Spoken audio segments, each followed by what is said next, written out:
Hello, and welcome to Sleepy Science. Tonight we'll slip gently into the question of whether you ever truly choose at all, drifting through 30 soft angles on free will as we watch your brain prepare actions before you arrive to claim them. See desires assembled from genes, habits and rooms you never picked, feel how priming, framing, and stories can tilt your decisions while you still swear you're steering. Meet split minds that behave like two quiet wills sharing one body, and selves built from neural narratives that edit memory, motive, and even guilt. Then wander past experiments where people lovingly justify choices they never made, lives that follow default settings disguised as destiny, and futures that data can sketch more accurately than your hunches, all while we keep the lights low and the pace slow, inviting you not to panic at the thought that control may be thinner than it feels, but to rest in it, letting each idea loosen the grip of certainty just enough for a different kind of freedom to appear. The gentle freedom of seeing how your mind actually moves, and perhaps, breath by quiet breath, learning to work with it instead of the illusion you were handed. Your brain decides before you do, the readiness potential. Imagine you're sitting in a quiet lab, a soft band of electrodes resting against your scalp, a simple instruction glowing on the screen in front of you. Whenever you feel like it, press the button with your right hand. That's it. No reward, no penalty, no right or wrong choice. Just you and a small act of free will. You wait, you drift, you feel a tiny inner nudge, and you press. It feels so obvious that the decision began with that urge in your mind. But when the neuroscientist later shows you the recording, something unsettling appears. A slow rise of electrical activity in your brain began several hundred milliseconds before you reported deciding, as if some hidden part of you had already started moving toward the action while your conscious self was still idle. That gentle bump in the brain's signal is called the readiness potential, and it quietly asks a question you might have spent your whole life avoiding. If your brain starts the decision before you arrive, who is really in charge? In the classic experiments behind this idea, participants like you watched a dot sweep around a clock while their brain activity was measured. They were asked to note the clock's position at the precise moment they first felt the urge to move. When researchers compared three things, the timing of the button press, the reported moment of intention, and the buildup of electrical activity over the motor areas, they found a curious sequence. The readiness potential began roughly half a second before the movement, while the conscious feeling of "I've decided to move" appeared only about 0.2 of a second before the action. In other words, the brain's motor system was already ramping up toward a movement, and only later did your conscious story of deciding catch up. To understand why this matters, it helps to know what this potential actually is. It's not a sharp spike, not a command from some decision neuron, but a slow, shallow wave, a gradual increase in activity over the regions that prepare and initiate movement, as if countless tiny neural whispers are pooling together until they cross a threshold and a hand twitches. Some modern models treat this buildup like an internal sand pile. Random activity accumulates over time, and when it accidentally crosses a certain line, the system tips and a movement happens. Your mind then looks back, feels the movement either just before or just as it begins, and declares, "I chose that," as if it were the author rather than the narrator. This doesn't mean you're just a passenger in your own body, but it does mean that the feeling of willing an action might not mark the beginning of the process.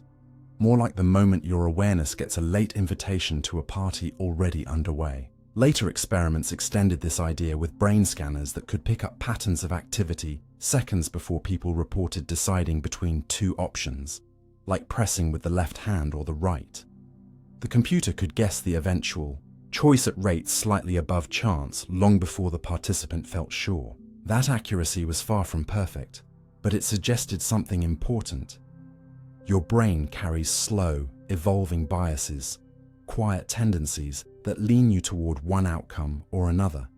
and these leanings operate beneath the surface of awareness, shaping future actions before they cross into your felt experience of choosing. Still, it's easy to overread these findings, and part of becoming truly informed is learning what they don't show. These lab tasks usually involve meaningless, low-stakes decisions. Press now or later, use the left or right hand, worlds. Away from agonizing over a career switch or ending a relationship. The timing of your reported intention can be distorted by how you perceive time, and the readiness potential itself might reflect a mixture of many small processes, not a single arrow of will. Even the interpretation, the brain decides before you do, hides a linguistic trap, as if the brain were a separate creature and you were something else. In reality, your conscious experience, your unconscious buildup of activity, your habits and memories are all parts of the same physical system, woven together like different currents in one river. Rather than proving that you never decide anything, the readiness potential shows that the conscious story of decision isn't the whole story, and it probably isn't the first chapter. Your awareness seems to specialize in the last mile of action, the part where you can still steer, veto, or redirect what deeper processes have begun. The neuroscientist who made these experiments famous even suggested a role for what he called free won't.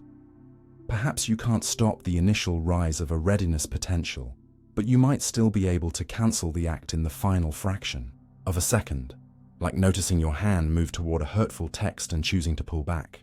This reframes freedom from being a magical spark that appears out of nowhere into something more like a discipline of shaping the conditions that give rise to those potentials.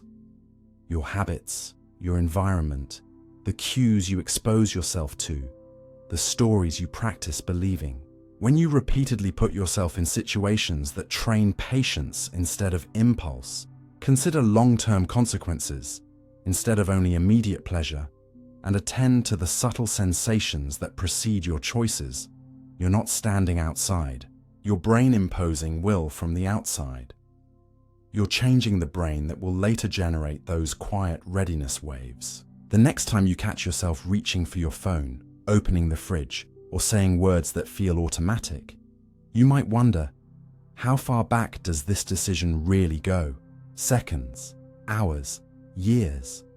And instead of feeling that the readiness potential steals your freedom, you could let it encourage a gentler, more honest kind of responsibility, not for a single instant of pure, uncaused choice, but for the way you cultivate the system that acts before you're fully aware. In that sense, understanding that your brain starts moving before you know about it isn't an attack on your humanity. It's an invitation to become a better collaborator with the quieter parts of yourself, to listen earlier, to intervene sooner, and to treat every small pattern you reinforce today as part of the readiness potential of who you will be tomorrow. Free will might be an illusion. You rationalize after you act. Think about the last time you did something on impulse, snapped at someone you care about, bought something you didn't need, scrolled through your phone instead of sleeping, and then listen to the voice in your head calmly explain, "I only said that because they were rude," or "I deserved a treat after a hard week," or "I just needed to relax for a minute." That feeling of giving a clean reason after a messy act is so natural that you rarely question it. Yet a large body of psychology suggests something uncomfortable. Very often, your explanations are built after the fact, like a lawyer stepping in to defend a client whose crime they didn't witness.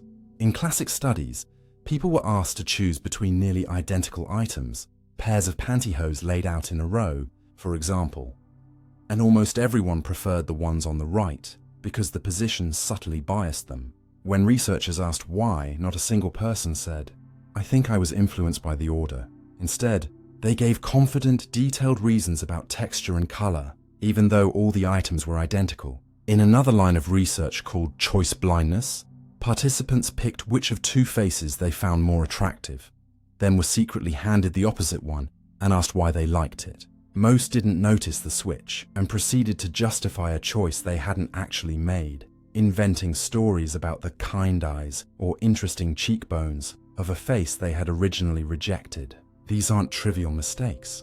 They reveal a deeper pattern. You have a powerful sense that you understand your own decisions, but your brain seems willing to create smooth narratives even when the underlying cause has changed without your awareness. Some of the clearest evidence comes from split-brain patients, whose brains were surgically divided to treat severe epilepsy. Experimenters could send different information to each half of their visual field, and thus to each hemisphere. In one famous setup, the right hemisphere received a command like stand up through the left visual field, which it could understand but could not verbalize. The person would suddenly get up from their chair. When the researcher then asked, "Why did you stand up?" the speaking left hemisphere, which had not seen the command, didn't say, "I don't know." Instead, it calmly replied with something like, "Oh, I felt like getting a soda," as if the conscious self were more committed to having a reason than to having an accurate one. This interpreter in your mind, the part that tells a coherent story about your behavior, is very good at stitching events into a meaningful sequence, and not very good at admitting ignorance. And that tendency shows up even in everyday life. Think of cognitive dissonance experiments where people are asked to do a boring task and then lie to someone else by saying it was enjoyable. Those paid a small amount later report that they actually liked the task more, as if the mind, uncomfortable with "I lied for almost nothing," quietly adjusts the belief to maybe it wasn't so bad. You see similar effects when people go through an unpleasant initiation to join a group. The more effort and discomfort they endure, the more they convince themselves the group is valuable. A pattern called justification of effort. In both cases, the action comes first. They lie, they suffer, they commit, and then the mind reshapes beliefs and feelings to match, smoothing over the tension between "I'm a reasonable person" and "I just did something irrational." This matters for free will because it hints that the story "I decided X because Y" may often be reversed. The behavior happens for a tangle of reasons: habit, mood, subtle cues, social pressure, and your conscious narrative arrives afterward, choosing one thread and presenting it as the cause. Even your emotions can be recruited into this storytelling. In a famous study, men who had just crossed a shaky, fear-inducing bridge were more likely to interpret their racing hearts as romantic attraction to a person they met at the end, calling them later more often than those who crossed a stable bridge. The bodily arousal was the same type of signal: pounding heart, sweaty palms, but the mind looked around for context and decided, "I must be drawn to this person," not "I'm just scared." Your internal narrator works like that constantly, scanning your feelings and actions and assigning them labels that fit your current beliefs about yourself. "I'm the kind of person who," or "I could never," or "I did that because," and each explanation quietly rewrites the record of what really drove you. This doesn't mean everything is random or that reasons never matter. Long-term patterns of thinking, values you've reflected on, and intentions you repeatedly act on do shape what you're likely to do next. But it does suggest that the moment-by-moment sense of "I freely chose this for these clear reasons" can be partly an illusion, a comforting story layered over automatic processes, biases, and unseen influences. When you realize that, you might start to watch your own justifications with a little more curiosity. After an argument, do you immediately build a case in which you're the understandable one and the other person is unreasonable? After a risky purchase, do you seek out information that confirms it was wise and ignore warnings that it wasn't? After breaking a promise to yourself, do you quickly assemble a tale about how the timing wasn't right or the circumstances were special this time? These are all small examples of rationalizing after you act, and seeing them in real time can be both unsettling and strangely freeing. It's unsettling because it chips away at the comforting picture of a single, transparent self who knows exactly why it does what it does. It's freeing because it opens the door to a different kind of honesty where you can admit, "I don't fully know why I did that," and then slowly examine the habits, pressures, and emotions that might have steered you. Philosophers who doubt traditional free will often lean on this kind of evidence, not just that your choices are influenced by your brain and environment, but that your conscious reasons are sometimes stories glued on afterward. Yet even among them, many argue that responsibility can survive if you use this knowledge to change your patterns. You may not control the first impulse that passes through you, but you can learn to delay your explanations, to check whether they fit the facts or just protect your self-image, and to build environments that make better actions more likely in the first place. In that softer, more realistic picture, free will isn't a magical power that floats above your brain. It's the ongoing work of seeing through your own convenient stories, taking ownership of the automatic parts you can influence, and choosing, again and again, to trade comforting illusions of total control for a deeper, humbler understanding of how your choices actually come to be. Your thoughts often appear without your control. One of the strangest things you can notice about your own mind is how often it behaves like a radio you didn't mean to turn on. Songs, memories, images, worries, all fading in and out on their own schedule while you're trying to do something else. You sit down to focus on an email and suddenly you're replaying a conversation from 3 years ago. You lie in bed, wanting to sleep, and your brain brings you the most absurd or disturbing thought it can find. You're watching a movie and an old childhood scene pops up for no obvious reason. You didn't ask for these thoughts, you didn't schedule them, and sometimes you don't even approve of them. Yet they arrive anyway, as if some hidden engine were constantly throwing content onto the screen of your awareness. When psychologists began measuring this, not just asking casually, but pinging people at random times during the day, they found that your mind is wandering off the task, lost in its own internal show for a surprisingly large portion of your waking life. In some studies, close to half the time, you might be making coffee, driving a familiar route, or sitting in a meeting, and your brain drifts to worries about the future, fantasies, strange what-if scenarios. Only when something goes wrong, like pouring boiling water onto the counter or missing an exit, do you suddenly realize you were gone. Inside your skull, there's a set of brain regions that light up when you're not focused on a specific demand, often called the default mode, and it seems to specialize in this background activity, revisiting past scenes, simulating possible futures, recombining ideas, and spinning stories without your explicit permission. That constant inner hum is part of why thoughts appear to just happen. When the outside world stops pulling strongly on your attention, the mind fills the gap with its own material. Like a restless storyteller that hates silence, you can see how little control you have over what shows up if you try a simple experiment. For the next minute, attempt not to think of a very specific thing, a pink elephant, a person's face, a word you don't want to hear, and notice what happens. Many people find that the forbidden image or phrase appears more often, almost as if the effort to push it away invites it back. One influential theory suggests that when you try to suppress a thought, part of your mind keeps scanning for it to make sure it's gone, and that scanning, ironically, brings it into awareness. This is one reason why intrusive thoughts, sudden, unwanted mental images or ideas, sometimes violent or taboo, can be so distressing. The harder you try to prove to yourself that you're not that kind of person by forcefully rejecting them, the more your monitoring system checks for them, and in doing so, drags them back into view. For people with certain anxiety conditions or obsessive-compulsive tendencies, this cycle can become intense. But even if you don't live with a diagnosis, you probably know the milder version, a brief, shocking idea like, what if I just yelled right now in a quiet room? Or an image of disaster when you're standing near a balcony, passing through your mind like a dark cloud. The crucial point is that having the thought and endorsing it are not the same thing.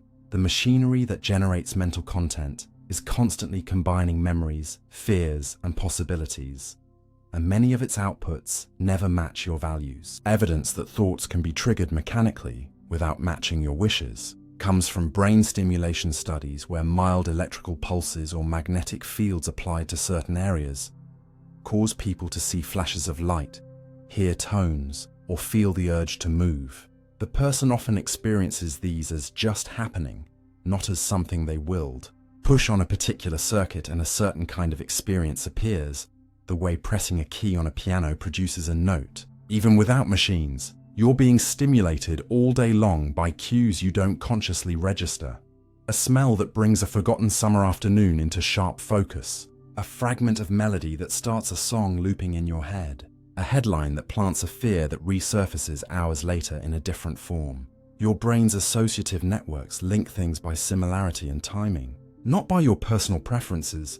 So when one node activates, say, the thought of a friend, it can automatically light up neighboring concepts like shared places, old conflicts, or plans you've postponed. You only see the final product, the suddenly vivid memory, the pang of guilt, the image of something you'd rather not think about, produced by a chain of connections you didn't consciously navigate. Even dreams and the hazy images that float up as you're falling asleep show this automatic generation at work.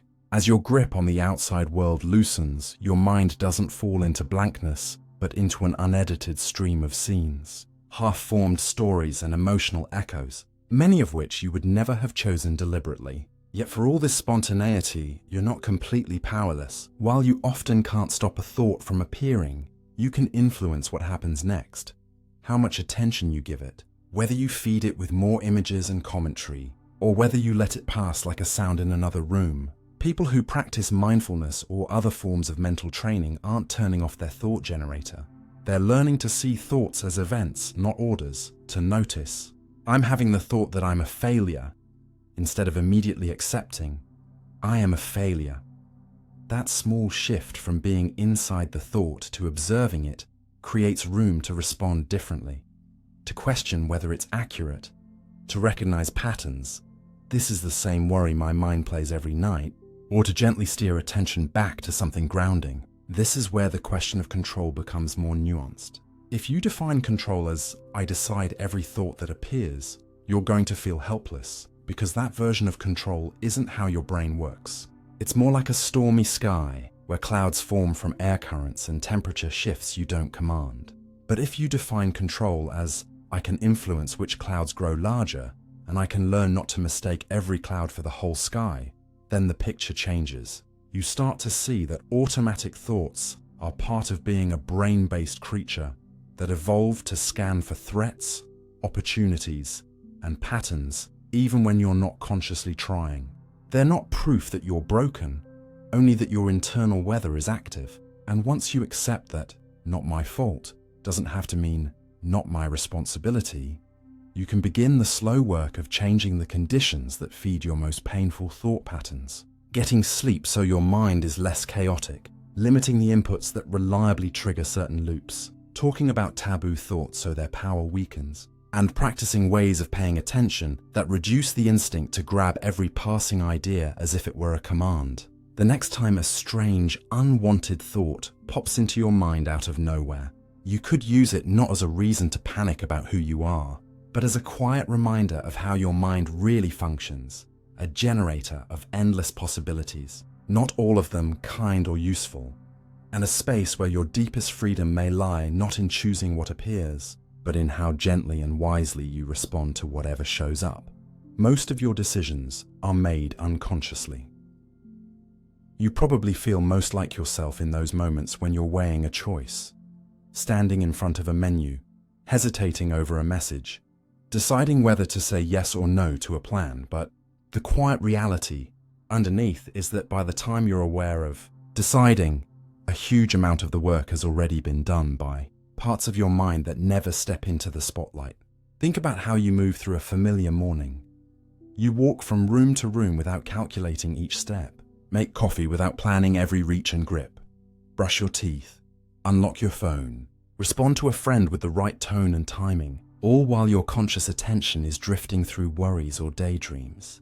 Yet choices are being made constantly. Where to put your foot, how much pressure to use, whether that message sounds friendly enough, and they usually happen smoothly until something breaks, like spilling coffee or sending the wrong emoji. Psychologists sometimes talk about two broad modes of thinking, one that's fast, automatic, and effortless, and another that's slow, effortful, and deliberate.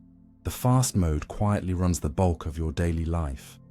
It decides where to look in a crowded room, how loud to speak in a library versus a party, when to brake while driving, whether a stranger's expression feels safe or threatening. You don't sit there calculating probabilities. Your brain has absorbed patterns from years of experience and now reacts in fractions of a second, turning past learning into present behavior without asking your permission.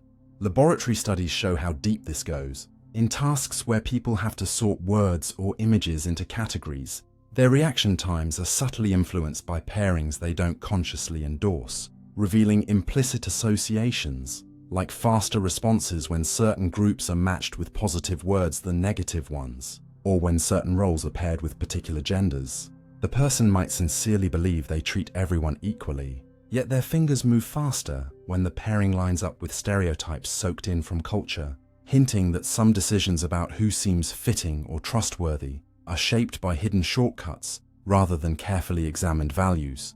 In another well-known line of research, volunteers choose between decks of cards that pay out different amounts of fake money. Some decks are quietly rigged to give small but steady gains, others to dangle big wins while slowly draining the player.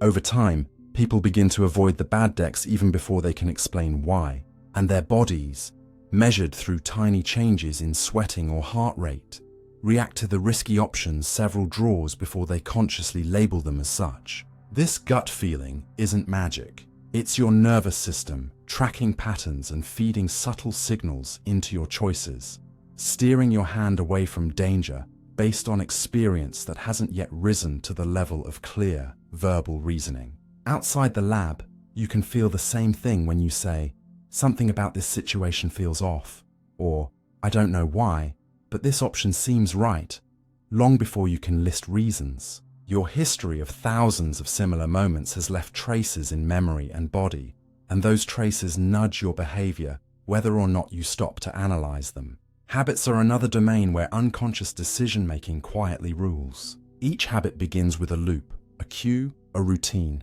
and a reward. At first, when you're learning to drive or type or cook, every movement is conscious and exhausting.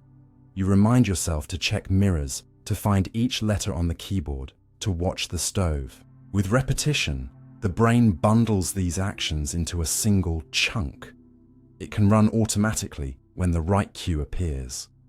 Sitting in the driver's seat, seeing the login screen, smelling the coffee. Eventually, you're no longer deciding from scratch.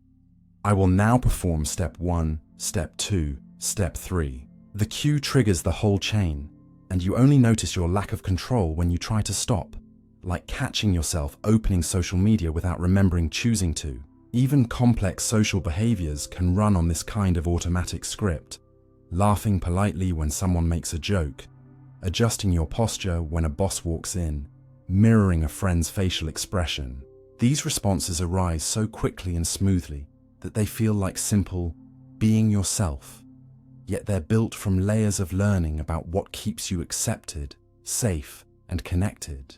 Marketers and designers take advantage of how much of your behavior runs on these invisible rails. Supermarkets place everyday essentials deeper inside the store so you'll unconsciously pass more tempting items. Websites color certain buttons and place them in spots where your eyes naturally land, guiding your clicks. Background music sets a tempo that changes how slowly you walk through a space, affecting how much you're likely to browse. None of this forces you like a puppet, but all of it shifts the starting point from which your conscious mind later says, "I decided to buy this," or "I just felt like staying a bit longer."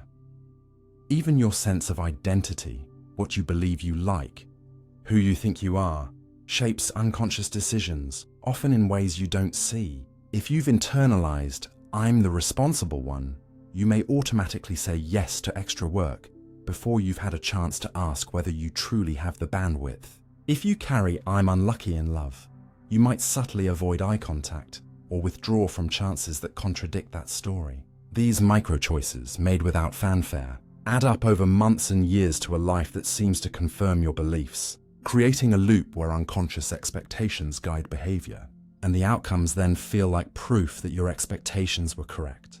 When scientists say most of your decisions are made unconsciously, they're not claiming you're a robot with no inner life. They're pointing out that the heavy lifting of evaluating options, predicting outcomes, and initiating actions often happens below the level of the voice in your head that says, "I choose." That voice is important. It can slow things down, question impulses, reprogram habits, but it sits atop a vast, older system designed to keep you alive in a complex environment by reacting quickly and efficiently. The practical question is what you do with this knowledge. You can't micromanage every hidden process, and trying to will only exhaust you, but you can start to notice patterns. Which situations seem to bring out your worst automatic choices? Which stories about yourself keep getting silently confirmed? Which environments reliably trigger behaviors you later regret? You can then shape the surroundings that your unconscious responds to, arranging your space so healthier options are easier, spending time with people who support the kind of person you want to become, limiting inputs that feed harmful reflexes. You can also practice creating tiny pauses, not to eliminate automatic processes, but to give your reflective side a chance to intervene.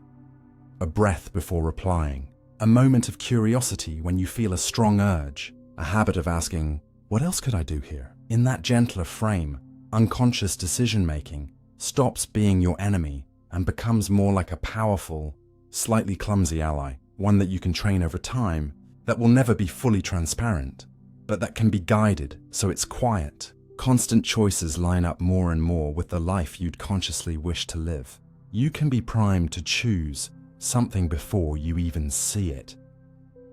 Picture yourself walking into a shop believing you're simply in the mood for a certain thing.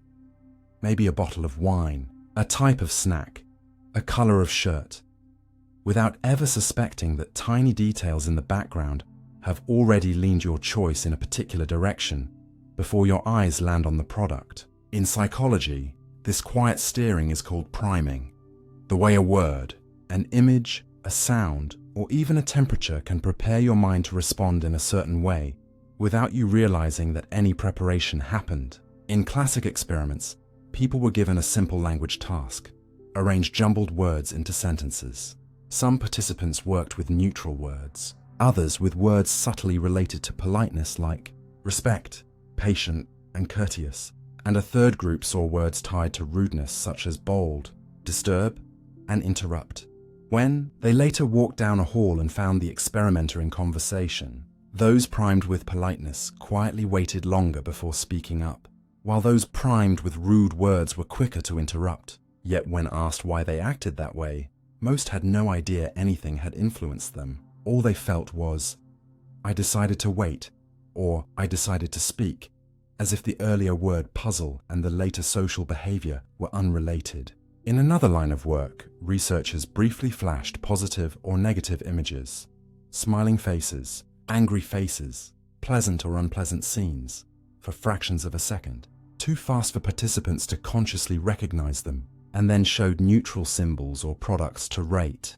The neutral items paired with unseen positive cues were consistently judged more favorably, and people were more likely to choose them, even though they reported that the quick flashes were meaningless or that they hadn't noticed anything at all. Your brain can register emotional information in the blink of an eye and let that mood color what comes next. So by the time you encounter the real choice, a drink, a candidate, a logo, your evaluation has already been tilted. Outside the lab, you can see priming at work in subtle ways you might never have connected to your decisions. In one famous study, a wine shop alternated between playing French and German music in the background. On French music days, customers bought more French wine, and on German music days, German wine dominated. When asked about their purchases, most denied the music had any effect and offered reasons like taste and price. In other experiments, the scent of cleaning fluid in a room made people more likely to tidy up after themselves, and holding a warm cup versus a cold one shifted how kindly they rated a stranger's personality, as if warmth in the hands quietly translated into warmth in judgments. Even something as simple as the color that surrounds you can prime behavior. Seeing a lot of red before a test has been linked in some studies to lower performance, possibly because red is associated with danger and error, while greens and blues tend to relax and broaden attention. None of these triggers force you to act in a specific way, but they nudge your starting point, your expectations and feelings, so that when you later just choose, you're choosing from a landscape that has already been shaped. What makes priming particularly unsettling is that it can operate before you've consciously encountered the key option. In some experiments, people are asked to choose between several items on a screen, yet before the display appears, a tiny hint flashes in the location of one of them, or a word related to that option appears for an instant. Participants insist they're picking freely based on what they prefer in the moment, but their choices are more likely to land on the option that was quietly cued. Your attention system is constantly orienting towards certain spots, features, or meanings, and a well-timed prime can shift that orientation so that, when the full set of possibilities appears, one simply feels more obvious, more appealing, or more likely, even though your conscious story begins only when you see yourself reaching out. Importantly, not every priming result from early studies has held up perfectly. Science has been wrestling honestly with which effects are strong and which were exaggerated, but the broader lesson remains solid. Your mind is not a sealed, neutral space where choices spring only from deep principle. It is porous and programmable, responding to recent cues in ways that change what feels natural to do next. You can use this knowledge in two very different ways. On one hand, you can recognize how easily your preferences can be shaped by advertising, interface design, crowd behavior, and emotional context you didn't choose. This might make you more cautious about trusting "I just felt like it" when a decision aligns a little too neatly with what someone else wants from you. You might start to ask, what have I been seeing, hearing, or feeling just before making this choice? And notice patterns, like buying more when you're tired, agreeing more quickly when you're physically uncomfortable, or craving specific things after certain types of content. On the other hand, priming can be turned into a tool you apply intentionally to yourself. If certain environments prime you to be careless or reactive, you can redesign them, putting healthier foods at eye level, leaving your work materials visible instead of hidden, choosing playlists that support the mood you want rather than the mood you're stuck in. If particular words and images influence how you treat others, you can surround yourself with reminders of the kind of person you're trying to become. Notes about patience, cues for gratitude, symbols of long-term goals, so that by the time you meet a difficult situation, your mind has already been tipped a little toward the response you'd be proud of. Seen in this light, priming doesn't prove that you're helpless. It shows that what you call a choice includes more than the moment you notice yourself making it. The world you walk through, the media you consume, the objects on your desk, and the stories you rehearse in your head are all tiny hands on the steering wheel. Understanding that influence doesn't require you to become paranoid or perfectionistic. Instead, it invites you to be more deliberate about which hands you allow there, to design your surroundings so they quietly support your better decisions rather than eroding them, and to remember that by the time a new option appears in front of you, your brain may already be leaning, so it's worth pausing, looking around and asking who or what gave it that gentle push. You feel in control, even when you're not. There's a small, almost invisible moment in daily life that reveals how deeply you crave a feeling of control. You press a button you secretly suspect doesn't do anything. On a crosswalk, in an elevator, on a closed door panel, and still feel just a bit more at ease, as if your finger had persuaded the world to move faster. Psychologists call this the illusion of control. Your tendency to experience yourself as the cause of events even when your influence is weak, partial, or missing altogether. In simple games of chance, this shows up over and over. When people roll dice in a lab, they throw harder when they want high numbers, and more softly when hoping for low ones, as if the force of the throw could bend random outcomes. In lottery studies, those who get to pick their own ticket value it more highly than an identical one assigned by the experimenter. Resisting trades even when switching would obviously increase their odds. The rules of probability don't change when you grip the die more tightly or choose a lucky number, but your brain still attaches a warmer, more personal sense of agency to actions that feel deliberate and effortful. And that warmth makes you overestimate how much you're steering. Casinos and game designers quietly exploit this. Slot machines often let you press a stop button or choose when to initiate the spin, even though the result is determined by circuits long before the reels finish spinning. Interactive lights and sounds respond to your timing, creating a tight dance between action and feedback, so your nervous system can link them and conclude. I did that. Near misses, 2 jackpot symbols aligned, and a third just above or below the pay line, feel tantalizingly close, as if your skill almost pushed the machine over the edge. But in reality, they're woven into the design because they fuel your perception that you have some hand in the outcome and keep you playing. Even outside gambling, the same pattern appears in subtle rituals. Wearing a particular shirt to help your team win, refreshing an app repeatedly while waiting for news, or believing that thinking optimistically increases the odds of a plane's safe landing. You know, if pressed, that the players can't feel your socks and the plane doesn't respond to your thoughts, yet the actions reduce anxiety, and your mind quietly blurs the line between emotional comfort and causal power. In more controlled experiments, researchers have been able to manufacture a sense of authorship over events that you quite literally did not cause.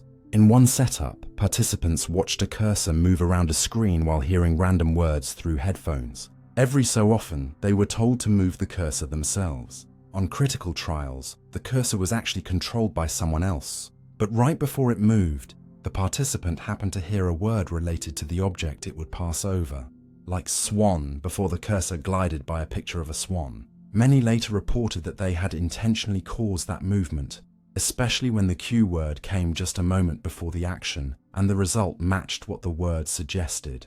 From the brain's perspective, the ingredients for a sense of agency are timing, consistency, and coherence. If a thought, "I might move there," appears shortly before an event that fits the thought, your mind stitches them together into a story of "I did this," even if the underlying machinery was actually elsewhere. Something similar happens in Ouija boards and dowsing rods, where participants swear that the planchette or metal rods moved by an external force. In reality, tiny, unconscious muscle movements, too small to notice individually, combine and guide the device toward letters or directions that reflect shared expectations. Because you don't feel the micro movements as yours, you attribute the outcome to spirits, energy, or fate. But careful measurements show that the hands at the table are supplying the motion. This process, where mere thinking about an outcome makes subtle movements more likely, is known as the ideomotor effect, and it reveals just how easily intention and action can become entangled in your experience without your deliberate consent. Modern technology creates new versions of this illusion. In some brain-computer interface experiments, machines predict your intended movement from neural signals and move a cursor or robotic limb for you. When the system is fast and accurate, users report a strong sense of "I am doing this," even though they are only partly in charge and the algorithms are smoothing, correcting, and sometimes completing their motions. In online games, developers intentionally add aim assist and movement smoothing, so your character glides more gracefully than your raw input would allow. Your conscious impression is, "I'm getting better at this." Yet a large fraction of the performance comes from code that silently cleans up your mistakes. Across all these examples, a pattern emerges. Your mind seems built to assume, by default, that when your inner world and the outer world line up in time, you are the cause. This bias isn't just a bug, it has benefits. Believing you can influence outcomes motivates learning and effort, helps you recover from setbacks, and encourages you to take responsibility instead of sinking into helplessness. Children who feel their actions matter explore more and persist longer. Adults who see themselves as active agents are more likely to change harmful habits and leave damaging situations. The downside is that the same mechanism can make you feel over-responsible when things go wrong. "This was all my fault." And overconfident when things go right.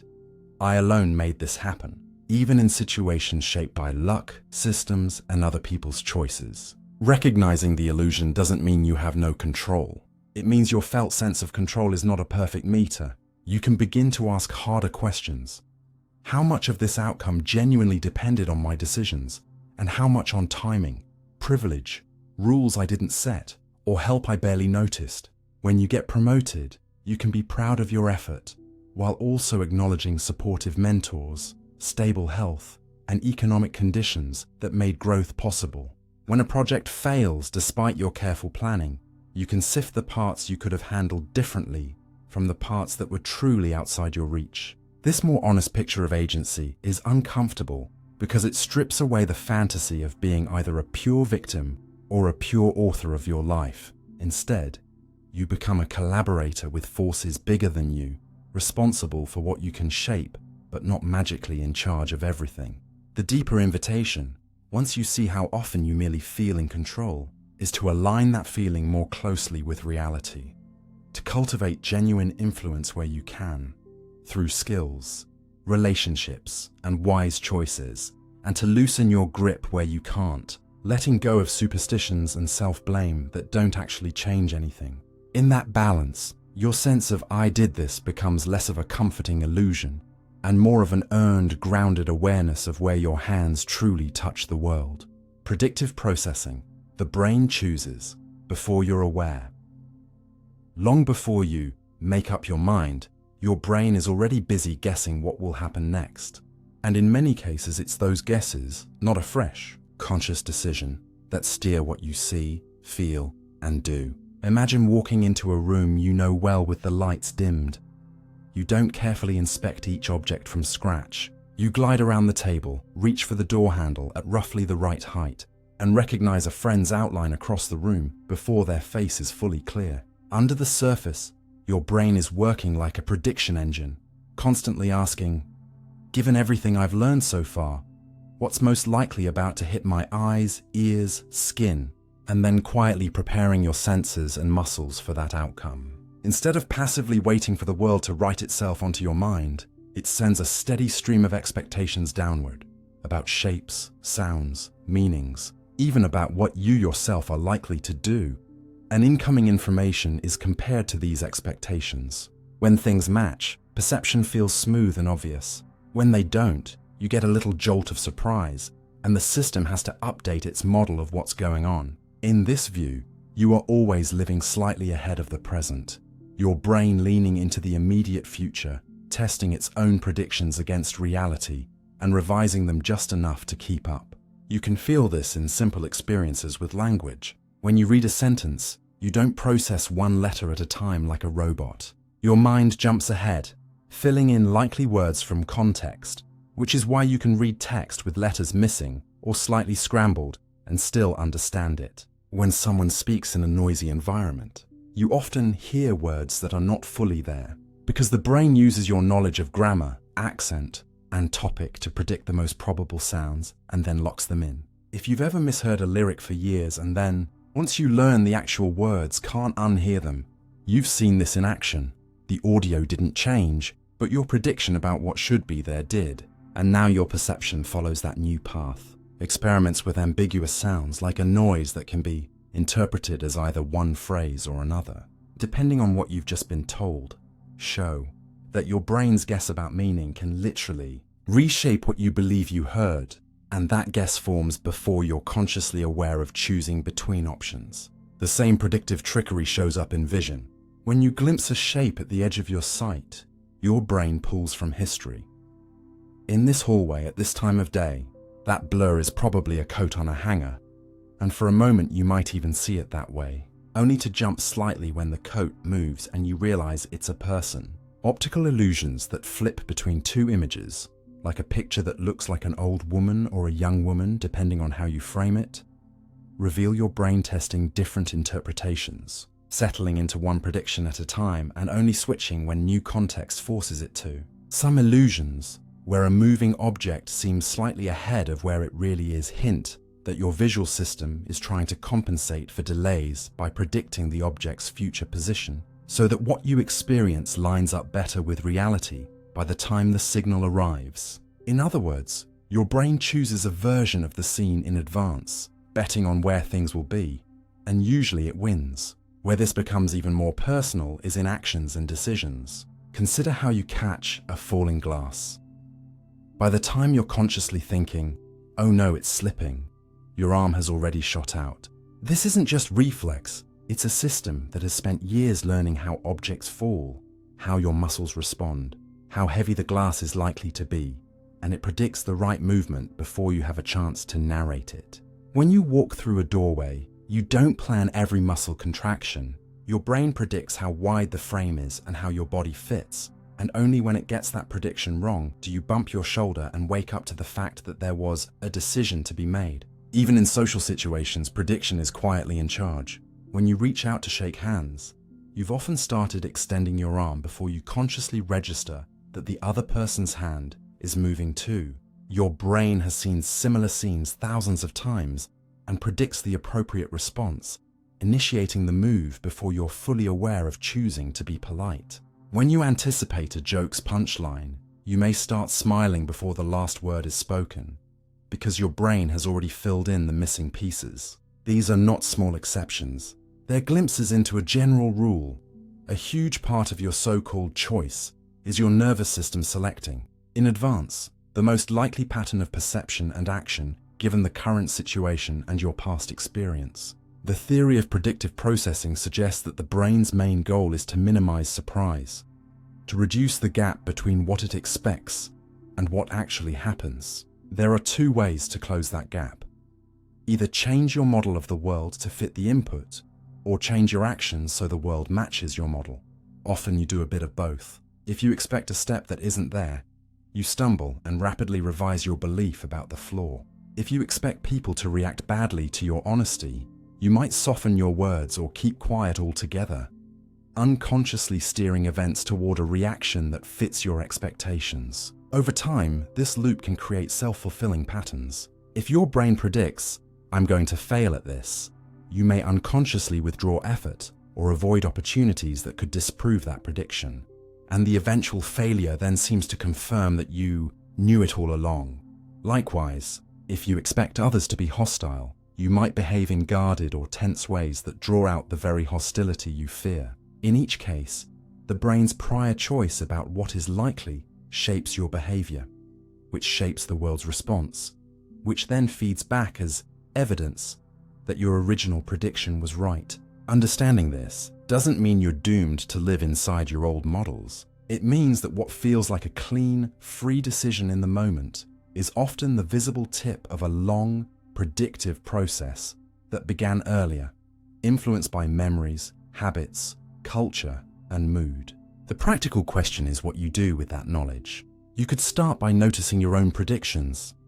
How often do you assume you know how a conversation will go and then act in ways that make it happen that way? How many times do you skip trying something new because your brain has already chosen an outcome of embarrassment or failure? By bringing those quiet forecasts into awareness, writing them down, saying them out loud, testing them against reality, you create a small gap where a different choice can slip in. You can also feed your predictive machine new data, surrounding yourself with people and experiences that challenge your negative expectations, deliberately practicing skills that give your brain reasons to expect competence instead of collapse, exposing yourself to examples of change so that "I always do this" is no longer the only story available. In a sense, you're not just making choices inside a predictive brain. You're training the brain that will be predicting your future choices. That might be the strangest and most hopeful part of this whole picture.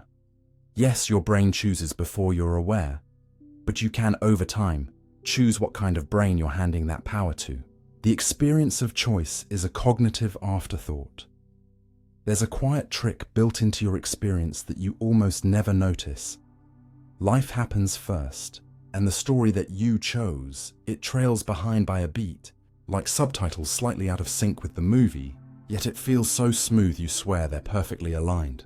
Think about standing in front of an open fridge late at night. Your hand goes to one shelf instead of another. You feel the tiny click of, "I'll take this," and only afterwards do you explain it to yourself. "I'm craving something salty. I should finish this before it goes bad. I deserve a snack." In that moment, it doesn't feel like an explanation built after the fact. It feels like the engine of the choice itself, but a wide range of studies suggest something different. The feeling of deciding is often a mental commentary that arrives late and then rewrites the timeline in your favor. You can see a simple version of this in everyday slips. You intend to open one app on your phone and find yourself absent-mindedly tapping another you usually open first. Only when the wrong screen appears do you decide that you meant to check it anyway, framing the mistake as part of a plan. Or you set out to say someone's name and a different one comes out of your mouth. Your brain scrambles to smooth it over, often inventing a reason that spares your ego, like I was just thinking about them, instead of admitting, my mouth moved faster than my conscious script. These micro-events hint at a deeper architecture. Actions and words can be initiated by well-worn patterns and situational cues, and your conscious sense of, I chose this now for this reason, is layered over them, reordering events so that your inner narrator always appears in charge. Neuroscientists have probed this by messing gently with timing. In one line of research, when people perform a simple action, like pressing a key to cause a tone, and then judge when they acted and when the tone sounded, something curious happens. If they believe they caused the tone, the two moments feel closer together in time, as if their mind has pulled them into a neat pair. But if the same tone is played without their action mattering, those points in time drift apart in their perception. Your brain seems to tighten the subjective distance between I did and it happened when it can weave them into a single I chose this episode, compressing the timeline so your sense of agency feels natural. In other experiments, small delays are slipped between your movement and its visible result, like moving a cursor or making an artificial hand move. And up to a point, you still feel that you are directly in control. Only when the delay grows too large does the illusion crack and you notice something is off. This means your brain is willing to adjust its sense of when I acted by a surprising margin. If that adjustment preserves a coherent story where your intention leads the world, rather than admit that events might have been decided elsewhere. Even more striking, when mild stimulation is applied to movement areas of the brain, some people report feeling an urge to move and claim ownership of the movement, while others move without any awareness of having wanted to.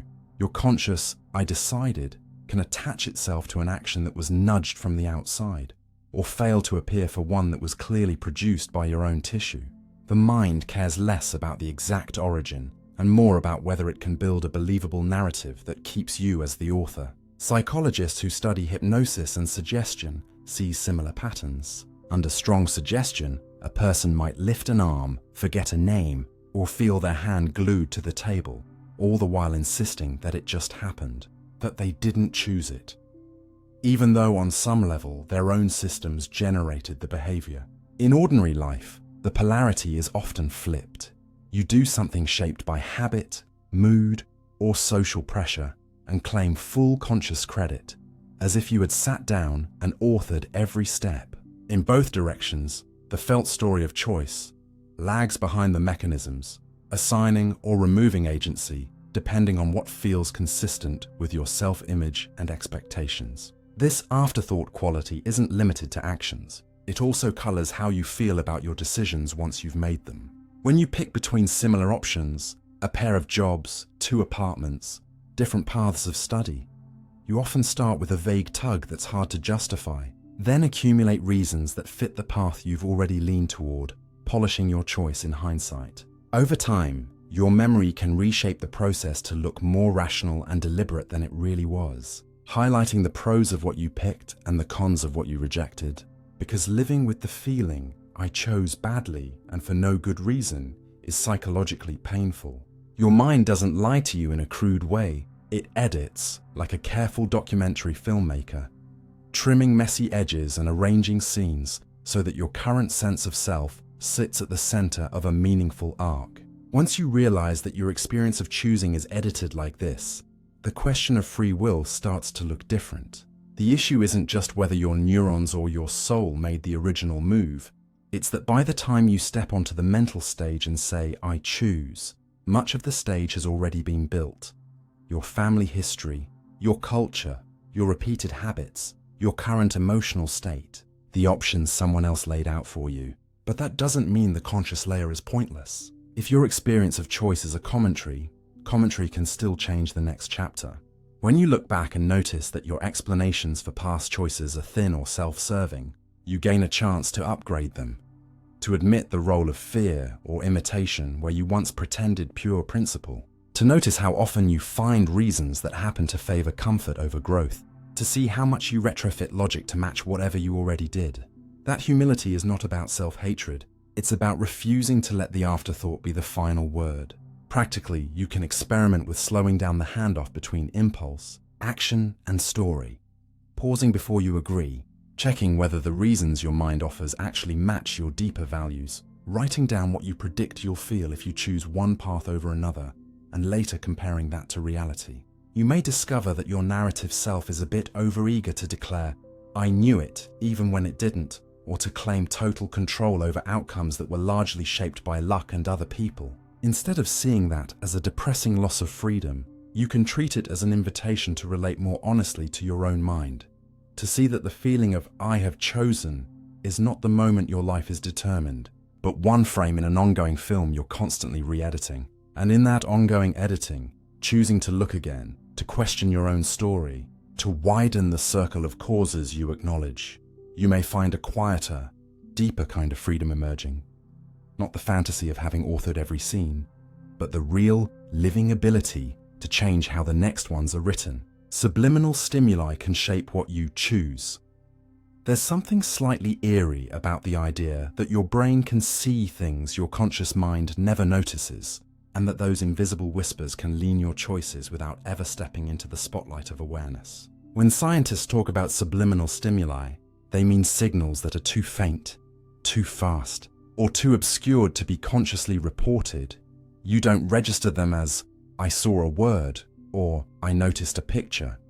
Yet your nervous system still reacts. In a typical experiment, you might stare at a screen while a word or image is flashed for a tiny sliver of a second, and then immediately covered by another picture, a process called masking. You'd swear you only saw the final image. But when you later rate how much you like a neutral symbol or decide between similar options, your choices quietly tilt in the direction suggested by the hidden cue. For instance, when people are subliminally exposed to faces with slight smiles versus subtle frowns, then shown a completely unrelated symbol, they end up liking the symbols that followed the unseen smiles more and are more willing to choose them in small decisions, even though they insist nothing meaningful was shown. Brain scans add another layer. Structures involved in quick emotional evaluation, like those that respond to threat and reward, can light up to images presented too fast for conscious recognition. Your body shifts state before you know why. And that shift colors what feels reasonable or attractive a few moments later. This doesn't mean you're hypnotized by every flicker on a screen. The effects tend to be modest and short-lived, but they reveal a simple, unsettling fact. The boundary of what you use to decide is wider than the boundary of what you remember seeing. One famous story in pop culture claimed that a cinema secretly spliced drink, Coke, and eat popcorn into a movie to boost sales. The original data turned out to be unreliable, but the legend pushed researchers to test the idea more carefully. In later studies, when thirsty participants were briefly shown brand names or concepts related to drinking, too quickly for them to consciously report, those primes nudged their later choices between beverages, especially when they already wanted something to drink.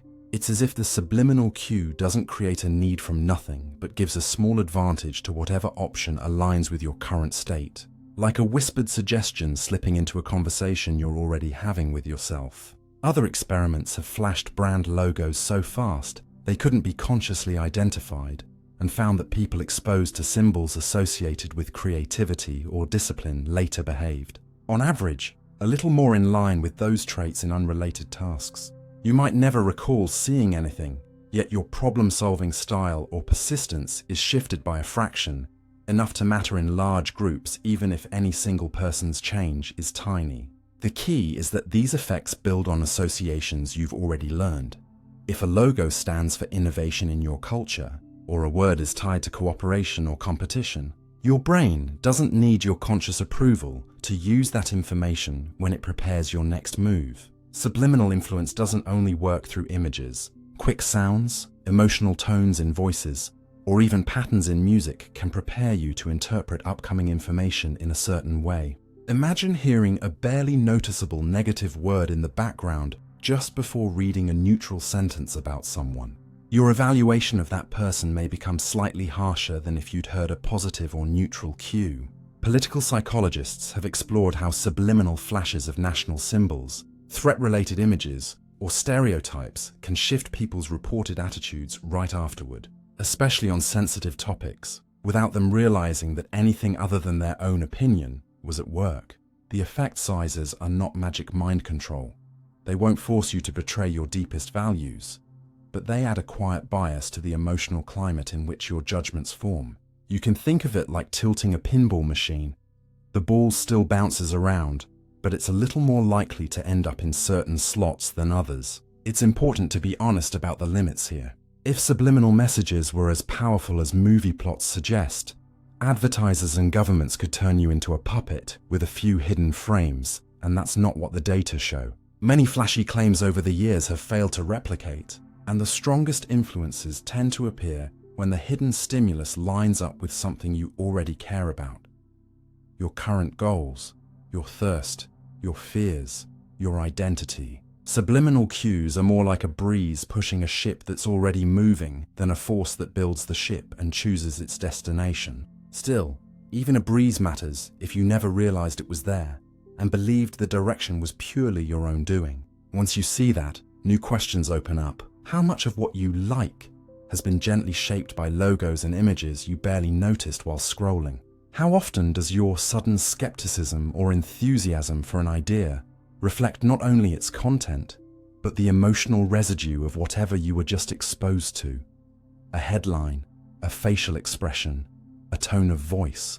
And how might environments saturated with certain repeated cues, even just on the edge of awareness, gradually shift what feels normal, acceptable, or attractive over years? The unnerving part is that you can never fully police what your unconscious registers. You will always be surrounded by more information than you can consciously process. But there are ways to reclaim some agency. You can become more deliberate about the streams you swim in, what media you consume, which spaces you inhabit, whose signals you allow to surround you daily, recognizing that even background noise is feeding associations into your brain. You can notice when your reactions are strangely strong or out of proportion and wonder what might have primed you just before. A fearful image, an angry comment, a surge of doom scrolling. You can design your own gentle subliminals, posting words and images in your environment that reflect the kind of person you want to be, arranging your digital spaces so supportive cues are common and corrosive ones are rarer. Knowing that even the things you don't always stare at directly are teaching your nervous system what to expect. In the end, the fact that subliminal stimuli can shape what you choose doesn't mean you never choose. It means your choosing is thicker and more layered than your inner story admits. Your conscious mind is like the tip of a pen, writing on a page already patterned by faint marks and textures. You can't erase every trace, but you can learn to feel the grain of the paper, to question which grooves you're following automatically, and to take a more active role in deciding who and what is allowed to draw those faint lines beneath your next decision. Split brain studies suggest two separate wills in one head.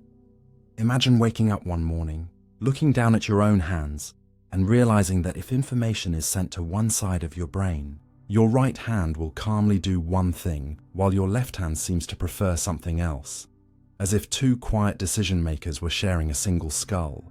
That strange possibility isn't science fiction.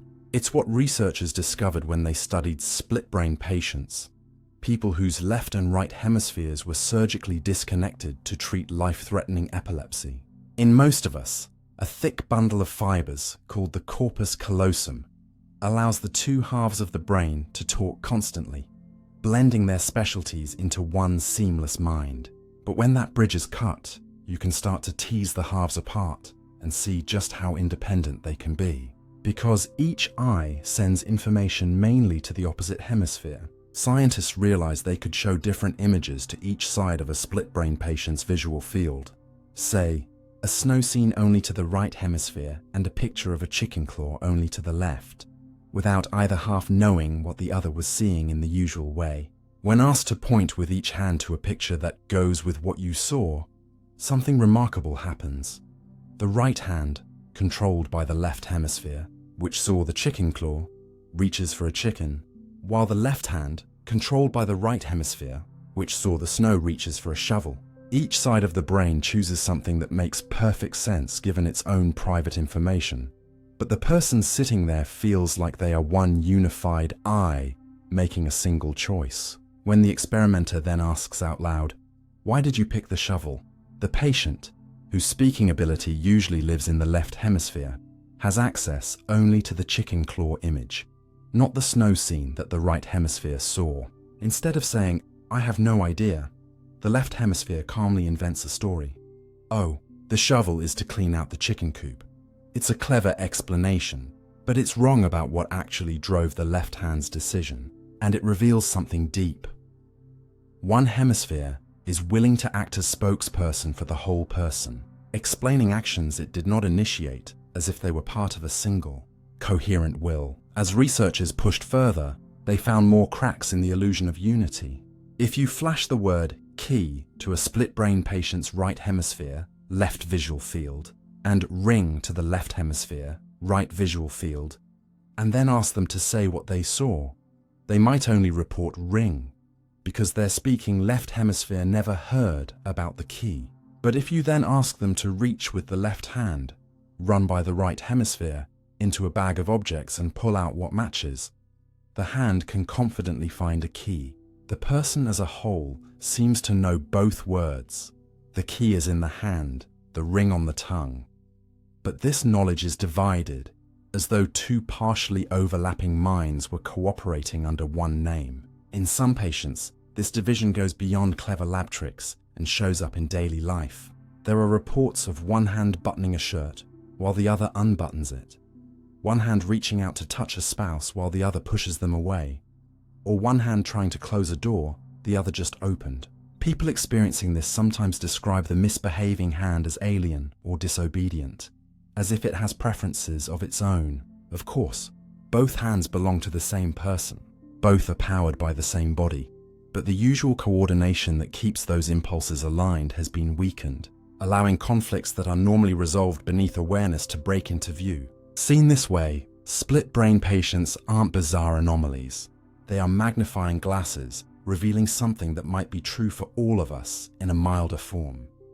The brain contains multiple systems, each with its own style of processing and its own agenda, and what you experience as a single will is, at least partly, a negotiated truce. The more scientists watched, the more it seemed that the left hemisphere in particular behaved like an internal storyteller, quick to frame whatever happened, even actions launched by the right hemisphere, as part of a sensible plan. If the right hemisphere sees a command flashed only to it, like walk, a patient may stand up and start moving without any clear conscious reason in the talking left hemisphere. When asked, "Why are you getting up?" the left hemisphere will offer something that fits the situation, like, "I'm going to get a drink," rather than admitting ignorance.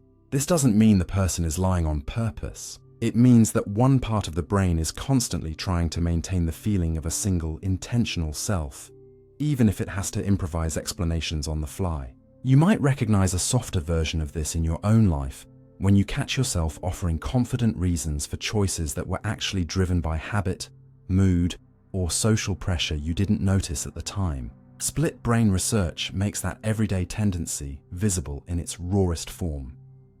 Here, we can literally see one hemisphere justifying another's decisions without access to the true cause. At the same time, the right hemisphere isn't empty or passive. Although it may be weaker in speech, it can excel at tasks like recognizing faces, understanding emotional tone, and working with spatial patterns. Show an emotional picture only to the right hemisphere, and the body may react with changes in facial expression or heart rate, even if the left hemisphere can't say exactly why. This suggests that each half brings a different kind of intelligence to the table, and only when they are linked do you enjoy the full blend that feels like one effortless consciousness. All of this raises unsettling questions about what you mean when you say, "I decide it." If cutting a bundle of fibers can produce a situation where one hand reaches for one thing and the other for something else, where one half of the brain knows something that the other half doesn't, then maybe your ordinary sense of unity is less about there being a single decision maker and more about your brain's talent for integration, its ability to hide internal disagreements before they reach awareness. You might imagine your mind not as one captain steering a ship, but as a crew of specialized officers constantly passing information back and forth. Language here, emotion there, spatial awareness in another corner, all proposing actions and interpretations. In a typical brain, the communication is so fast and rich that you never notice the debate. By the time the signal reaches consciousness, you get a simple feeling of, I want this, or I choose that, as if it arose from one place. In a split brain, some of the phones between offices are cut, and you briefly glimpse what happens when different departments try to act on their own.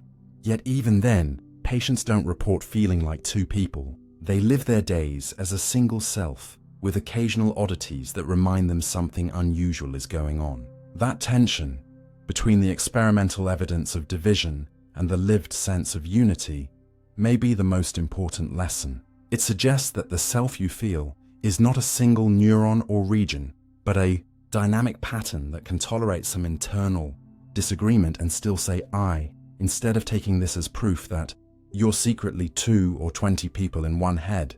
You can use it to soften rigid ideas about control and identity. You are not a ghost sitting behind your eyes pulling levers. You are this whole messy network that sometimes wants different things at once, that sometimes acts faster than it can explain, that sometimes smooths over contradictions to keep going. Seeing how split brains behave doesn't strip away your sense of responsibility, but it can make it more honest.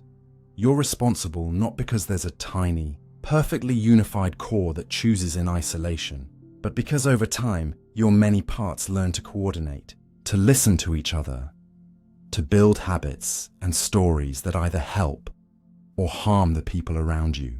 The idea that there could be two wills inside one skull is just the extreme case that reveals a quieter truth. Your mind is already a conversation, and the freedom you do have may live less in commanding every voice than in how you host that conversation. Whether you allow hidden parts to be heard, whether you question the storyteller when it seems too eager to be right, and whether you can hold together all your conflicting impulses without pretending they are simpler or more singular than they really are. You don't want what you want. Desire is constructed, not chosen.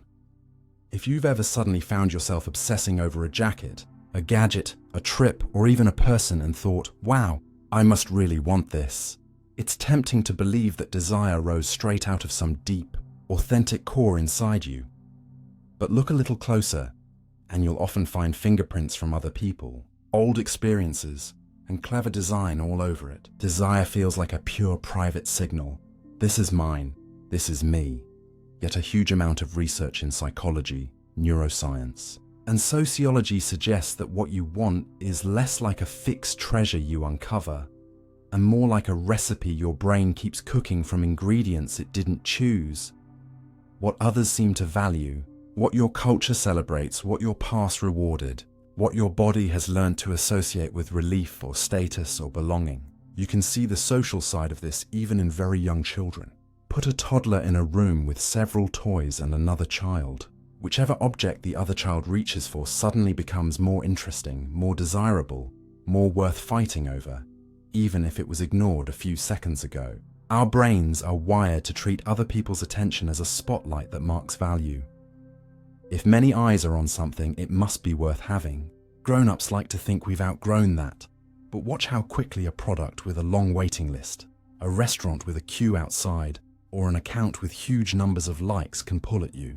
Scarcity and social proof act as amplifiers, turning mild curiosity into urgent wanting, not because you sat down and decided it was important, but because your nervous system has learned that whatever others chase is often tied to safety, resources, or prestige. Philosophers like René Girard called this mimetic desire.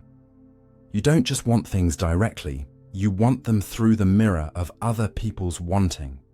And modern platforms are essentially engines for broadcasting those mirrors, letting you see what thousands or millions of others are apparently chasing, so your own preferences bend around theirs.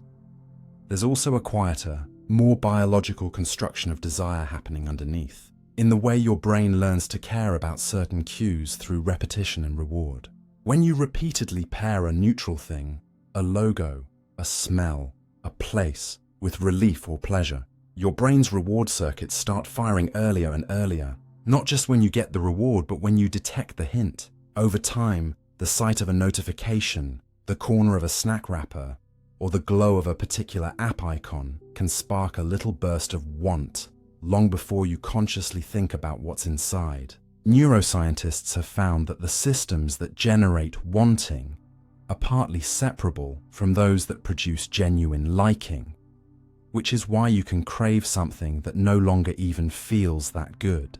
The pathways that predict reward have been trained by past hits, and they keep tugging you forward even if your actual experience has become flat or unpleasant. You see this in habits that feel weirdly sticky, opening an app you don't enjoy anymore, reaching for food that leaves you sluggish, checking messages compulsively, even when they rarely bring news you like. The wanting machinery has learned this often led to a small dopamine bump, and it continues to light up at the slightest cue. Your reflective mind then steps in afterwards and stitches together a story. I chose this because I needed a break, or I just really like this, even when part of you knows you feel worse afterwards. Add to that the fact that companies deliberately engineer hyper-stimulating combinations, flavors, colors, sounds, reward schedules that overshoot what your ancestral brain evolved to handle, and you get modern desires that are intense, not because they reveal your deepest self, but because clever feedback loops keep hammering. The right buttons, culture and narrative add another layer to the construction of desire by teaching you what certain things are supposed to mean before you ever encounter them.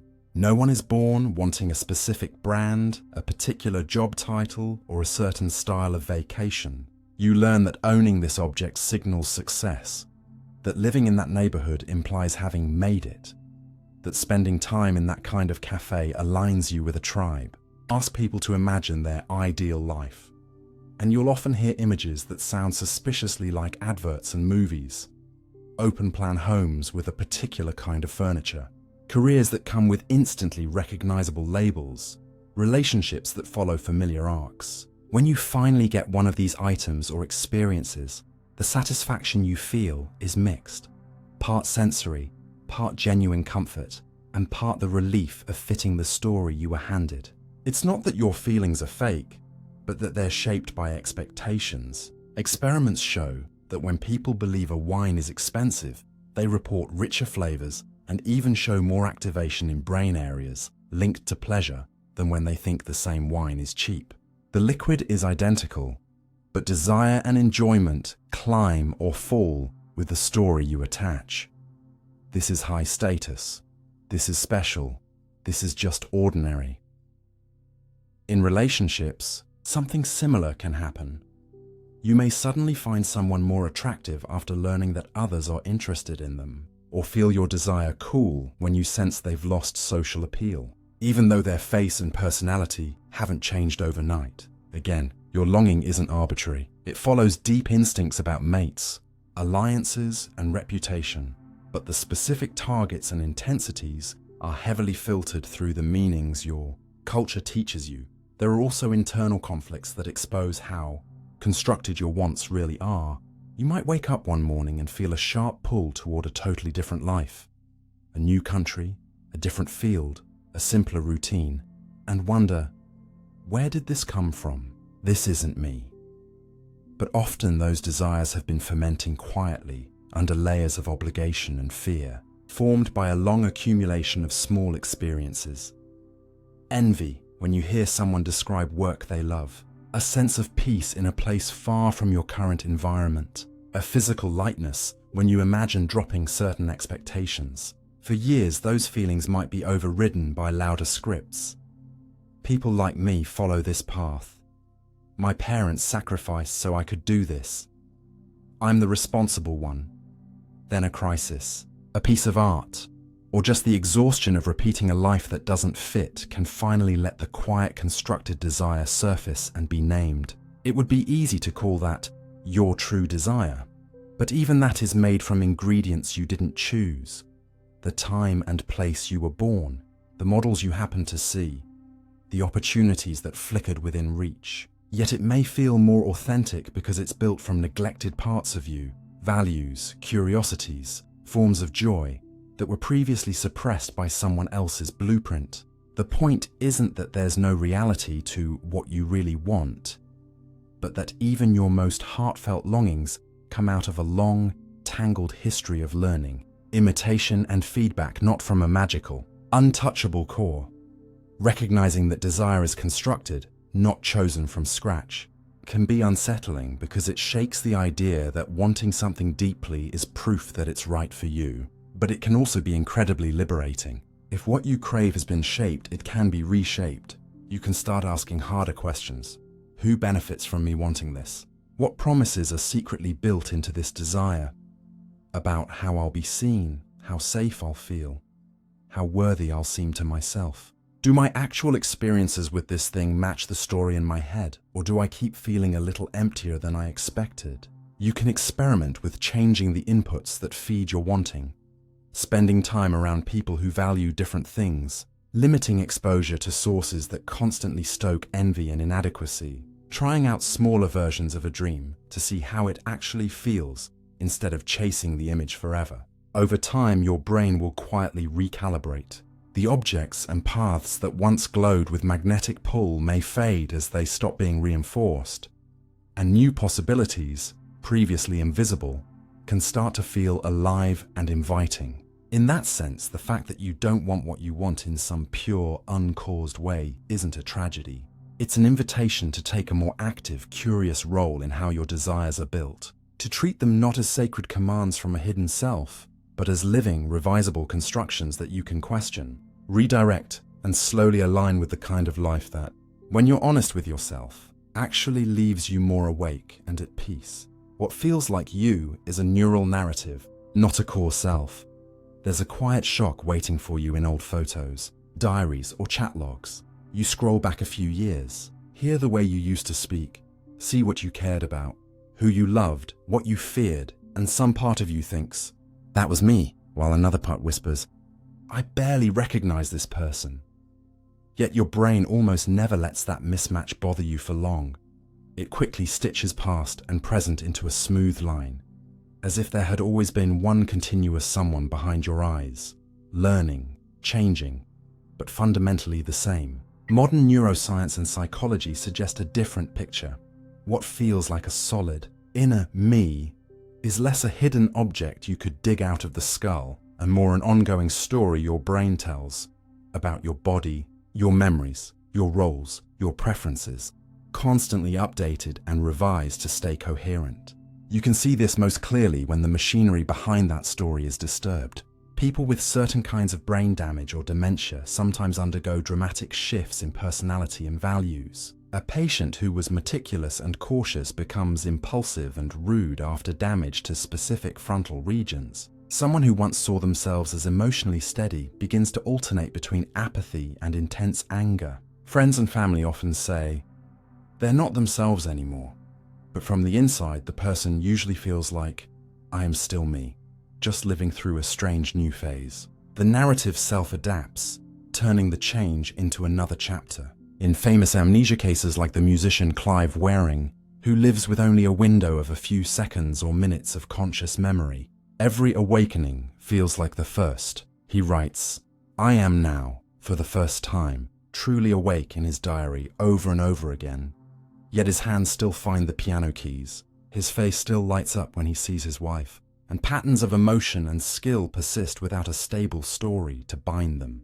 Pieces of him clearly exist, habits of movement, emotional responses, but the ability to weave those pieces into a timeline is damaged, and what collapses with it is the feeling of a continuous self.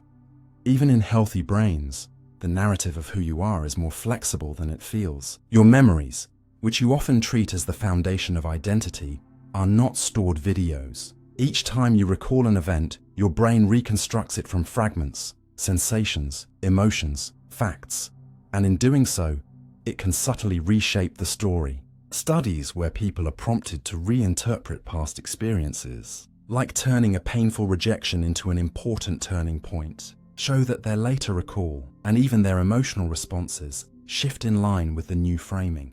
The brain doesn't just remember, it edits, often to protect your sense of meaning and continuity. Over years, this can transform the kind of person you believe you've always been. Ask someone in midlife to describe their childhood self, and they'll often produce a version that matches their current identity.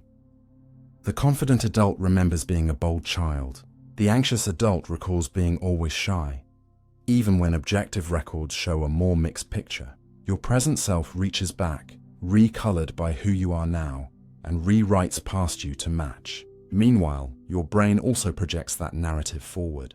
When you imagine your future self, functional brain imaging shows patterns closer to how you think about other people than how you think about your present. Many of us treat our future self almost like a separate person we're only loosely connected to, which is why it can feel so easy to load them with obligations, diets, savings plans, difficult conversations, while preserving your current comfort. Only when the future arrives do you absorb that person back into the real me, smoothing over the fact that you once treated them like a stranger.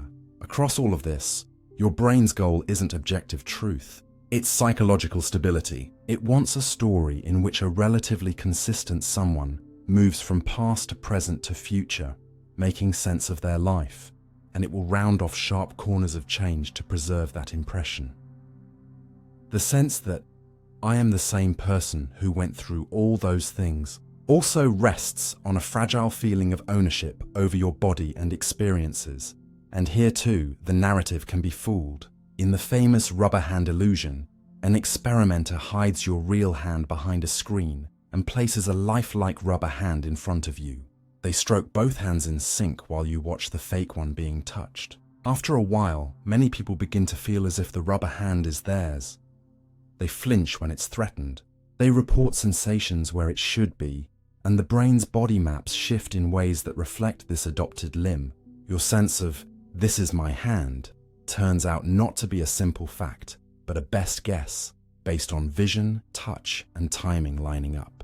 Change the inputs, and the story of your body can be rewritten surprisingly quickly. Virtual reality experiments push this further, inducing the feeling that I am located in a different body, or even outside my physical body entirely, by synchronizing what you see with what you feel. Again, the self that you swear is anchored in one spot turns out to be a flexible construct. On the psychological side, context can temporarily change who you feel you are without any brain injury or gadgets. Many people report speaking and behaving differently at work, with family, with old friends, or online. And studies show that bilinguals can shift aspects of their personality depending on which language they're using. Cultural background shapes this too. In some societies, people describe themselves mostly in terms of internal traits. I am creative, independent. While in others, they default to relationships and roles. I'm a daughter, a neighbor, a member of this group. The underlying nervous system is the same species-wide, but the narrative it assembles about what kind of self I am varies dramatically. If you are this ongoing neural narrative, what does that say about free will, morality, or authenticity? It could be tempting to feel hollow. If there's no solid core, is there anyone really there? But another way to see it is that being a story doesn't make you unreal. It makes you alive and revisable. A rigid, unchanging essence would leave little room for growth, remorse, or learning. The very fact that brain and mind can update the character they're playing is what allows you to become kinder than you used to be, to abandon beliefs that once felt central, to repair harm you've caused and genuinely mean it. Realizing that yourself is constructed also lets you question who has been helping to build it. Which voices from childhood are still narrating in your head when you fail? Which cultural messages about success, beauty, or worth have you quietly absorbed into the definition of me without ever agreeing to them? Which group identities do you cling to so tightly that they crowd out other possible versions of yourself? Instead of taking your current story as the only one that could ever exist, you can begin to treat it as a draft your brain has been working on with the materials it had. You didn't choose your starting chapters. The family, language, and early experiences that wired your first sense of self. But as you become aware of how that wiring works, you gain some power to co-author what happens next, seeking out environments that support the traits you want to cultivate, practicing new ways of talking to yourself, allowing parts of you that were edited out to re-enter the narrative. The strangest, and perhaps most comforting, lesson in all of this is that you can hold two truths at once. On one level, there is no fixed, glowing core self hiding inside your brain. There is a dynamic pattern of activity constantly weaving a story about a body and a life. On another level, the pattern itself has continuity and depth, enough that it makes sense to say, "This is me," and to care about how that me behaves. You don't need a soul separate from your nervous system to take responsibility for your actions or to feel love and loyalty. You need only recognize that the storyteller in your head is also the character in the tale, and that both change over time. When you see your identity as a neural narrative, not a carved-in stone essence, you may find yourself a little less trapped by old labels and a little more patient with the conflicting impulses inside you. You can accept that feeling like yourself is not about discovering a hidden object, but about learning to tell and retell the story of your life in ways that are honest, compassionate, and open to revision. And in that ongoing act of storytelling, the one you call you is continually, quietly being born. Your brain invents reasons to justify automatic actions. Think about the last time you heard yourself say, "I'm not angry," while your tone was sharp, your shoulders were tense, and you'd already slammed a cupboard a little too hard. Your body had moved, your voice had shifted, and only afterward did your mind rush in to explain that everything was reasonable, under control, justified. That little scramble to make sense of what you've already done isn't a personal flaw. It's a built-in habit of the brain, which would rather tell a neat story than admit, "I don't really know why I acted that way," all day long. Automatic processes launch behaviors. You change your walking pace to match someone else's. Cross your arms when you feel exposed. Check your phone the second a pause opens in conversation. Soften your expression around someone you like and harden it around someone you don't. Only occasionally do you stop and ask, "Why did I do that?" And when you do, your brain rarely shrugs. More often, it invents reasons that feel right, even if they're guesses. Psychologists have shown this in surprisingly gentle ways. In one study, people listened to a speech while either nodding their heads up and down or shaking them side to side as part of a supposed headphone test. Those who had been nodding tended to rate the arguments as more convincing. Yet when asked why, they talked about the quality of the points, not their own movements, as if their body's silent yes had never been part of the picture.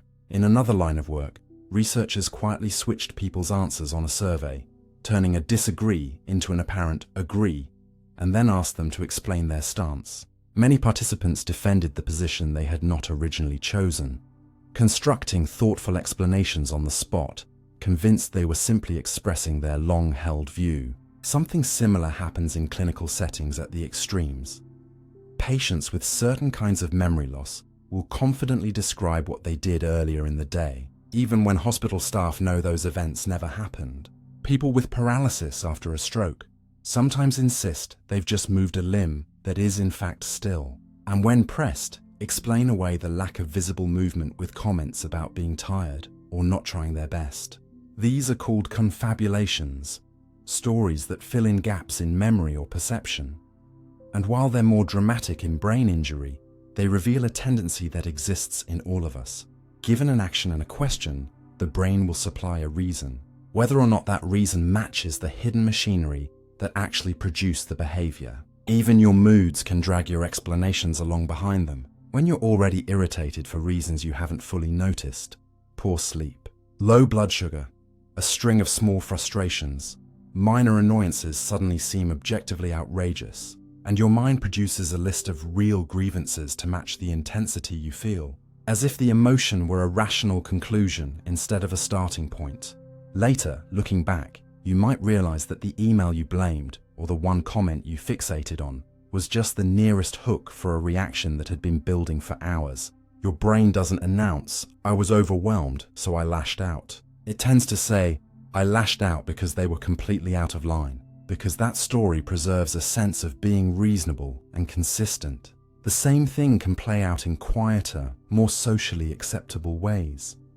You buy something you barely thought about yesterday and then explain it as a carefully considered investment.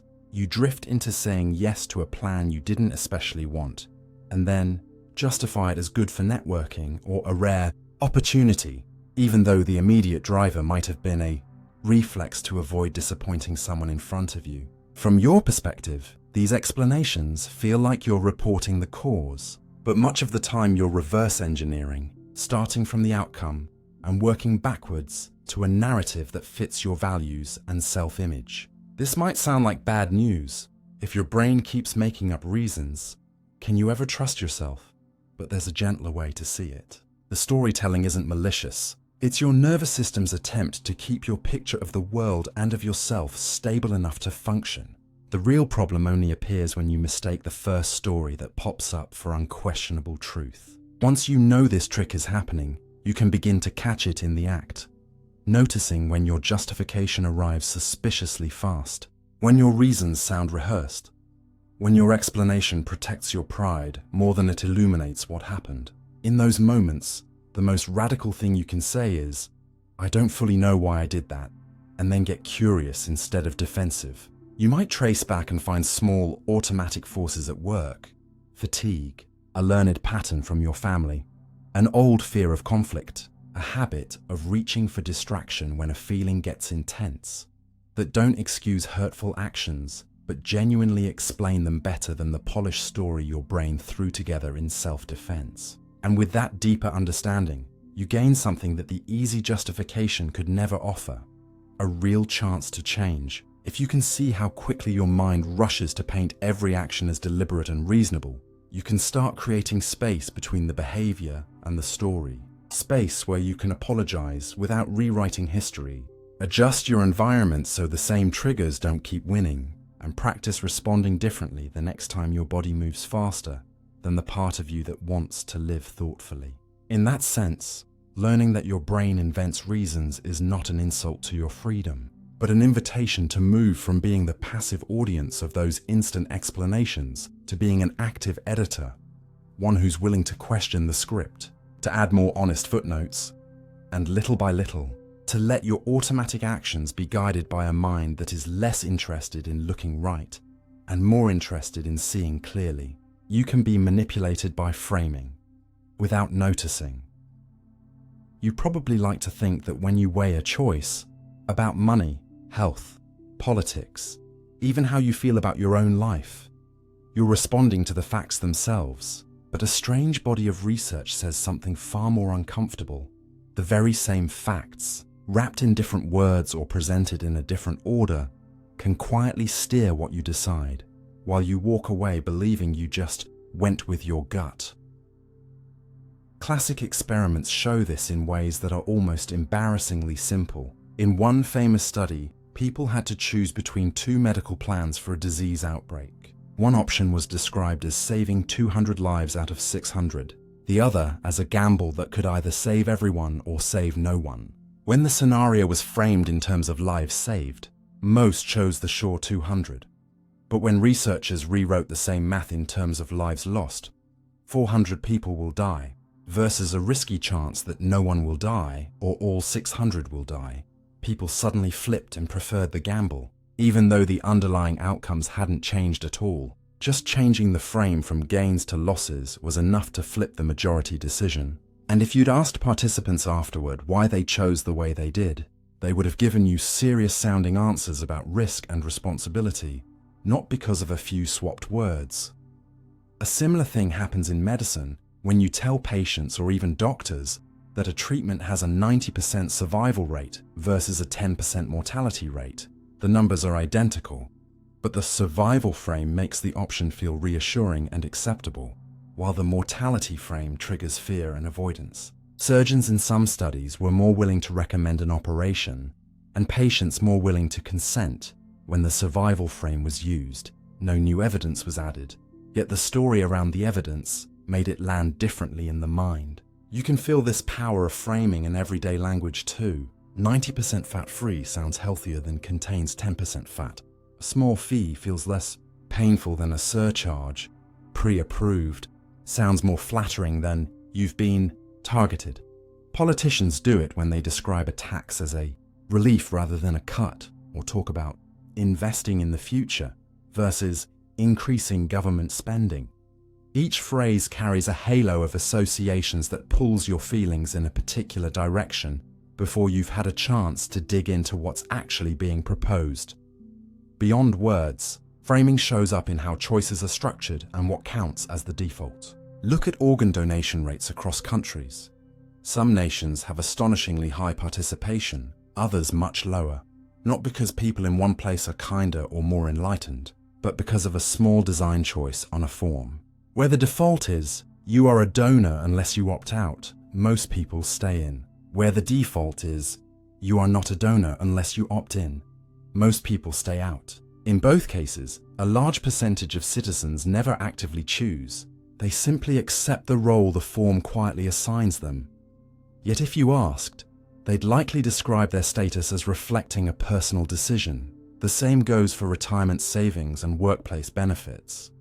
When enrollment is automatic and you have to take action to leave, participation soars. When you must sign up manually, many people who believe in saving still never do. The frame, "This is what people like you normally do," is powerful, especially when built into the path of least resistance. And companies and governments increasingly understand that altering the default is often more effective than preaching about values. Even the order in which options are presented can frame your sense of what's normal. The first price you see becomes an anchor, making later prices feel cheap or expensive by comparison. And a menu that lists large sizes first can make medium seem modest. Your brain doesn't announce, "I'm being nudged by the arrangement of information." It quietly adjusts what counts as reasonable or extreme and then hands you a feeling of justified choice. Framing operates not just on what you choose, but on how you judge yourself and others. Calling a group welfare recipients versus families receiving support primes different images and emotions, shifting how generous or harsh you feel toward them. Describing someone's behavior as holding firm rather than refusing to compromise changes whether you see them as principled or difficult. When you think about your own life, "I failed 3 times" feels different from "I tried 3 times." Even if the events are identical, "I'm stuck in this job" frames you as trapped and powerless, while "I'm choosing to stay for now" because restores some agency and invites you to look for reasons and next steps. On a more intimate level, partners caught in conflict often tell themselves framed stories like, "They always do this to me," versus, "We fall into this pattern together." And the framing determines whether their next move is to attack, retreat, or collaborate. Two people can live through the same series of events and emerge with radically different senses of what happened. One feeling like a victim of a hostile world, another feeling like a learner in a difficult course, because their internal narrator framed setbacks as proof that I'm cursed versus evidence that this path is hard but meaningful. None of this means framing magically changes reality. Bills still need paying, pain still hurts, risks are still risks, but the frame determines which parts of reality your attention grips first and how big they loom. And from there, different branches of behavior open up. If asking for help is framed in your mind as burdening people, you'll likely stay silent. If the same act is framed as giving others a chance to show up, you might reach out. The outside action looks similar in a textbook, yet the inner frame changes whether you even try. The uncomfortable truth is that you cannot step outside framing completely. Every description is a frame, every headline, every way of presenting numbers, every story you tell yourself about what events really mean. But once you're aware of this, you can become harder to push around. Instead of taking the first wording you hear as neutral, you can practice translating. When someone gives you a survival rate, deliberately convert it to its loss-based twin. When a message emphasizes everything you might gain, consider what's being left out in terms of what you could lose, and vice versa. When you see a default box already ticked, pause and ask, "If this were blank, would I actively choose it?" When a politician or advertiser leans heavily on evocative labels, freedom, security, family values, innovation, you can look beneath the frame and ask what concrete actions or policies they're actually pointing at. You can even turn framing into a tool for your own growth. Reframing. I'm terrible at this, as I'm early in learning this.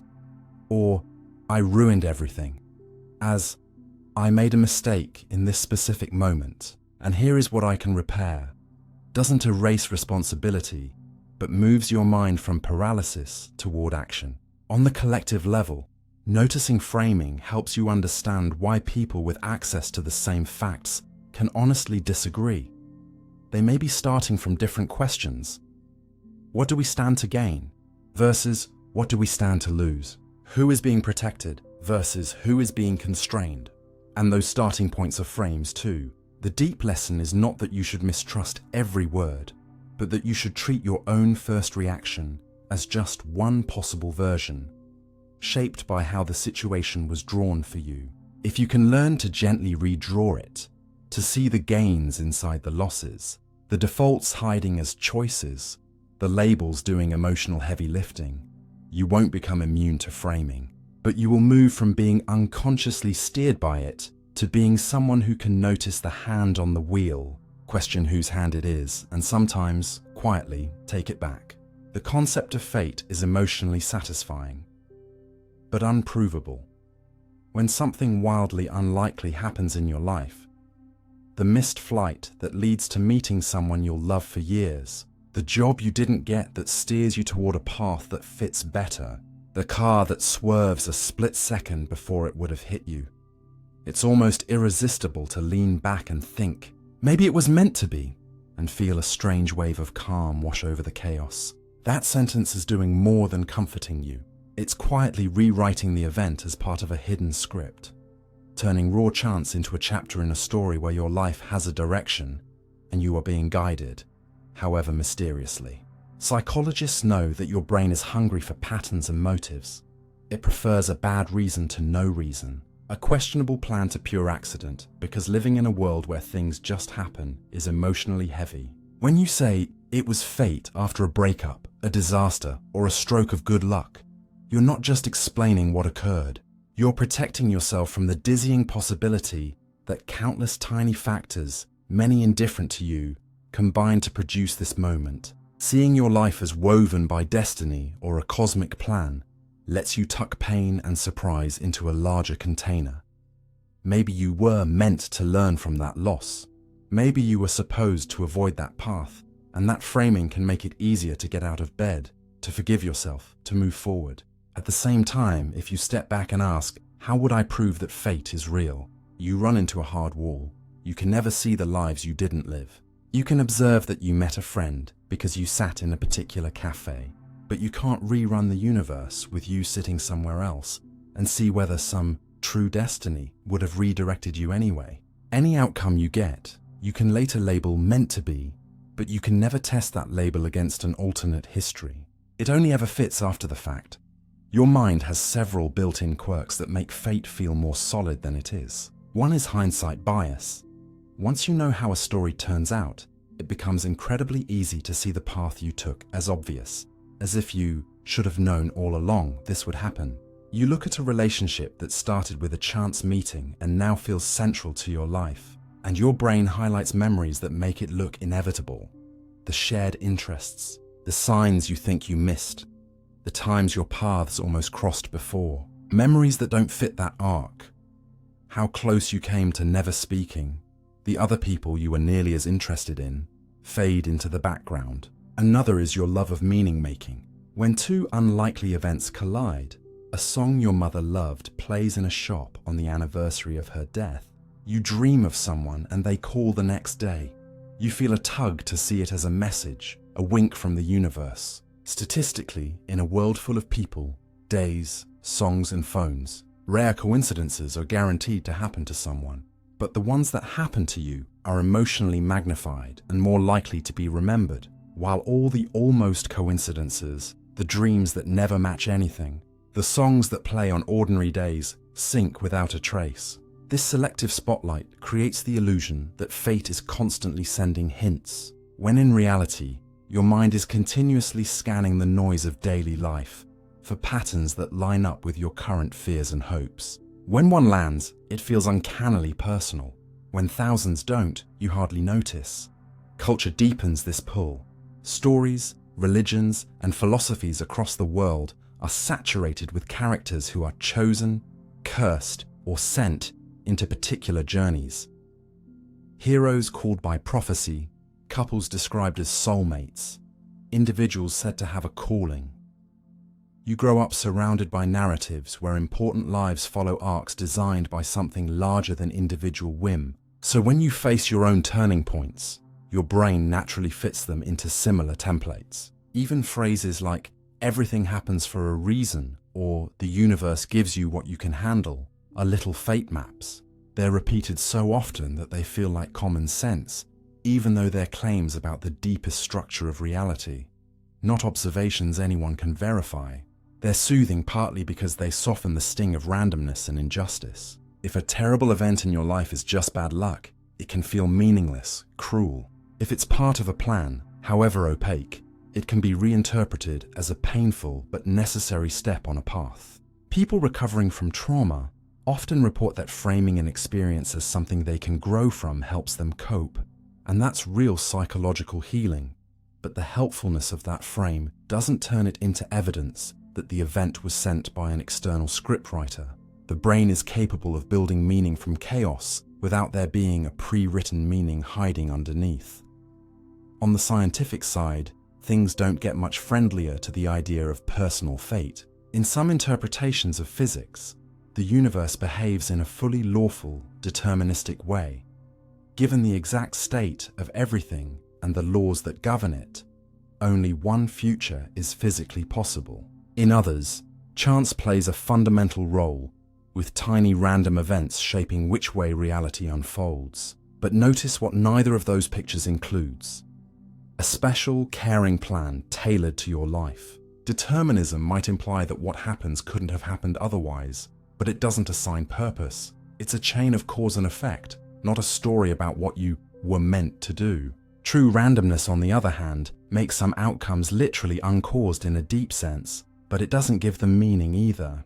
It doesn't care whose life is at stake. Fate, as most people feel it, adds something else to the mix.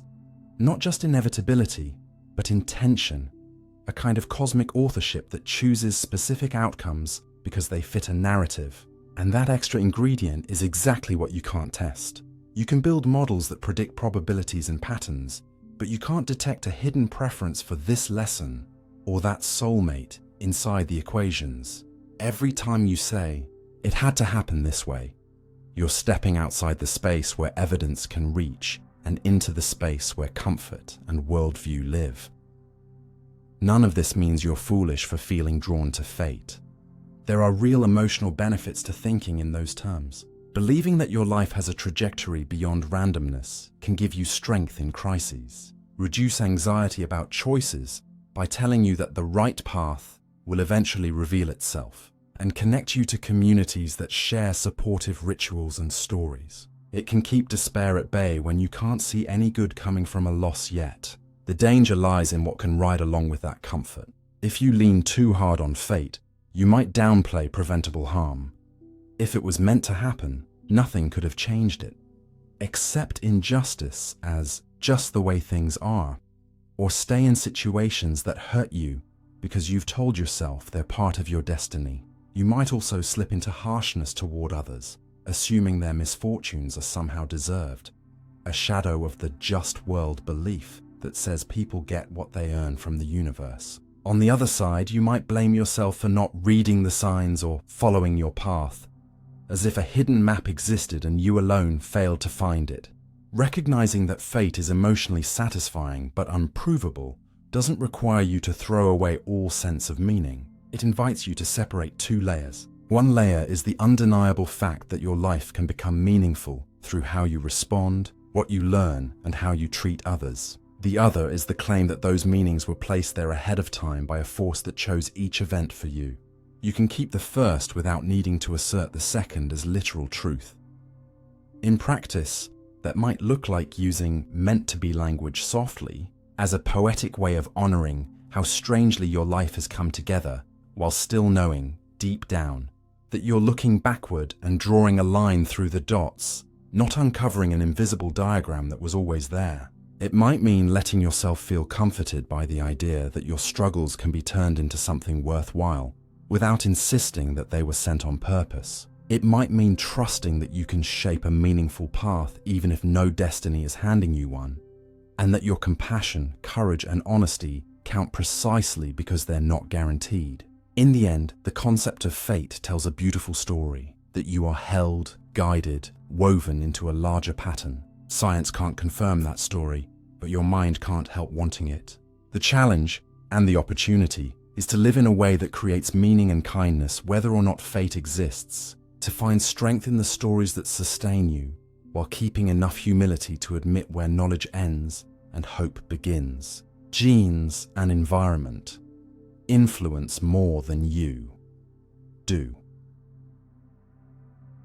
Long before you ever took your life into your own hands, there were forces quietly shaping the kind of hands you'd have, the kind of mind they'd be attached to, and the sort of world they would move through. And a lot of those forces never asked for your opinion. Your genes began their work before you had a name.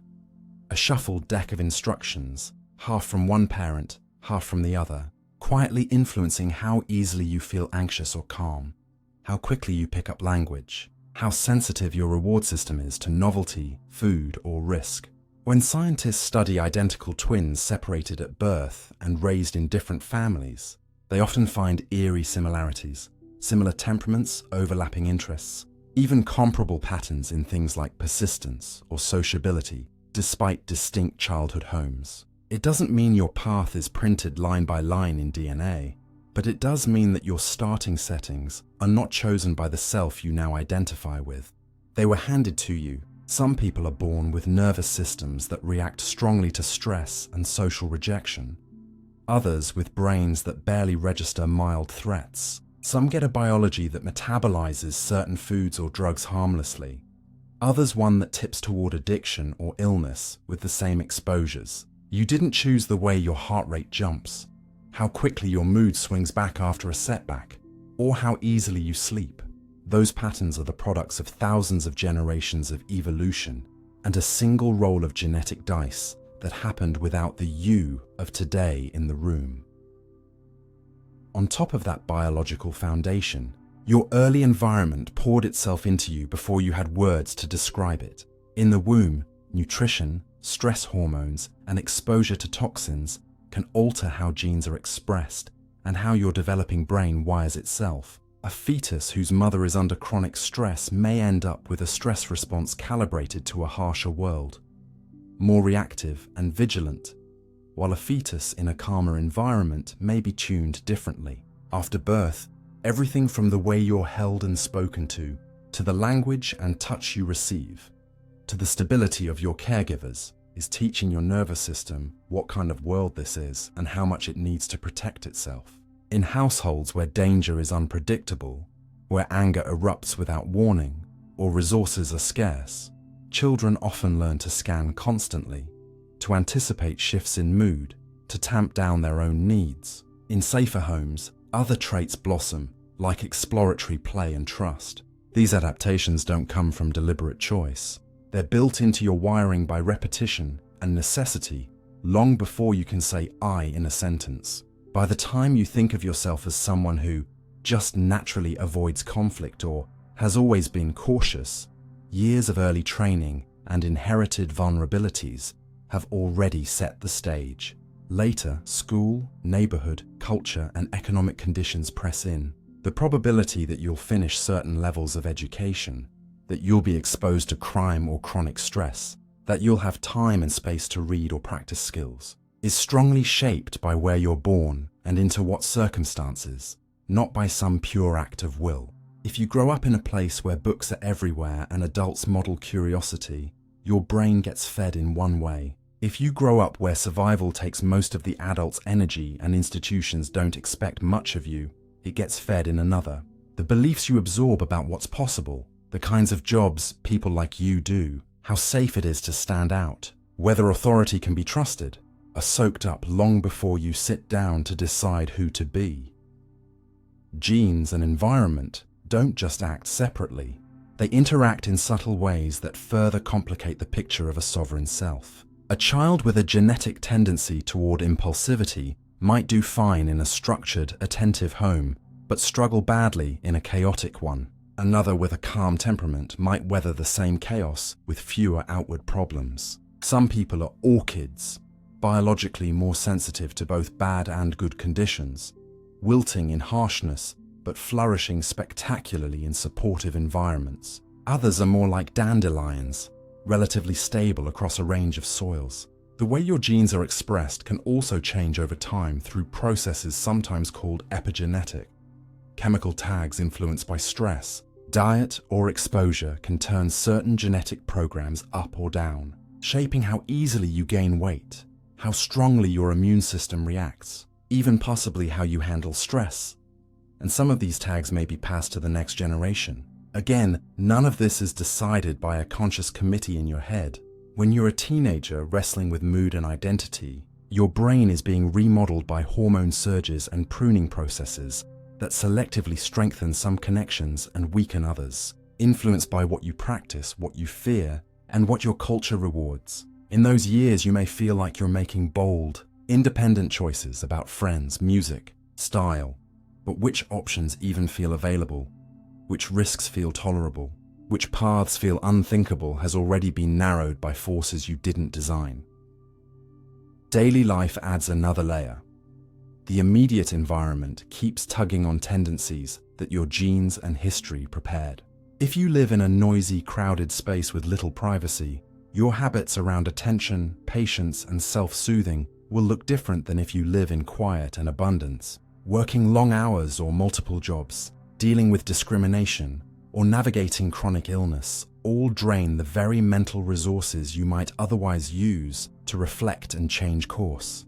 Studies show that when people are under constant financial pressure, their ability to plan and resist short-term temptations can temporarily degrade. Not because they suddenly become weaker-willed, but because part of their cognitive bandwidth is always tied up managing scarcity. Put that same person in a more stable situation, and their self-control may appear to improve, revealing that what looked like a personal flaw was partly an environmental effect. Even your moral reactions are influenced by bodily states beyond your direct command. Being hungry, sleep-deprived, or in physical pain can make harsh judgments and snap decisions more likely. Culture wraps around all of this, telling you which emotions are acceptable to show, which ambitions are admirable or selfish, which identities are honored or punished. Growing up in a culture that prizes individual achievement leads to one style of me. Growing up where harmony and duty are central leads to another, and both feel natural from the inside. So where does that leave you in all of this? Not erased, but humbled. The conscious self that says, I chose this, is real in the sense that it can notice, endorse, resist, or redirect some of what genes and environment set in motion. But it's not a free-floating commander. It's more like the captain of a ship built by ancestors and early experiences, steering through currents of circumstance, with a crew of automatic processes you didn't hire. You didn't pick the waters you were launched into, but you aren't completely powerless either. Your freedom is constrained, not non-existent. Understanding how much is shaped by biology and context can soften harsh judgment, both toward yourself and others. Instead of thinking, I'm just weak or they're just lazy, you can ask, what predispositions and pressures might be acting here? That question doesn't excuse harm, but it points toward more effective ways to change behavior. Altering environments, providing support, allowing rest, teaching skills at the right developmental moments. And for yourself, knowing that genes and environment influence more than you do can paradoxically increase your agency because it invites you to work with those forces instead of pretending they don't exist. You might arrange your surroundings so that your vulnerabilities are less triggered. Seek communities that reinforce traits you want to grow, or get help when your biology leans hard toward anxiety or addiction, instead of treating every struggle as a pure moral failure. In the end, You are not the sole author of your life, but you are also not an irrelevant character in a script written entirely without you. You are a living intersection of inheritance and circumstance, gradually gaining the ability to understand the forces that made you and, with that understanding, to bend them, if only a little, in the direction of the person you most hope to become. In certain experiments, people will choose what was already assigned. There's a peculiar kind of trap you've probably walked into without realizing it. Moments where you feel a clear sense of, I picked this, even though the option in front of you was quietly chosen for you before you ever formed an opinion. In some experiments, this is done almost like psychology is magic. You sit at a table, asked to choose a card, a product, or a simple option, left or right, A or B, believing that your preference will determine what you get.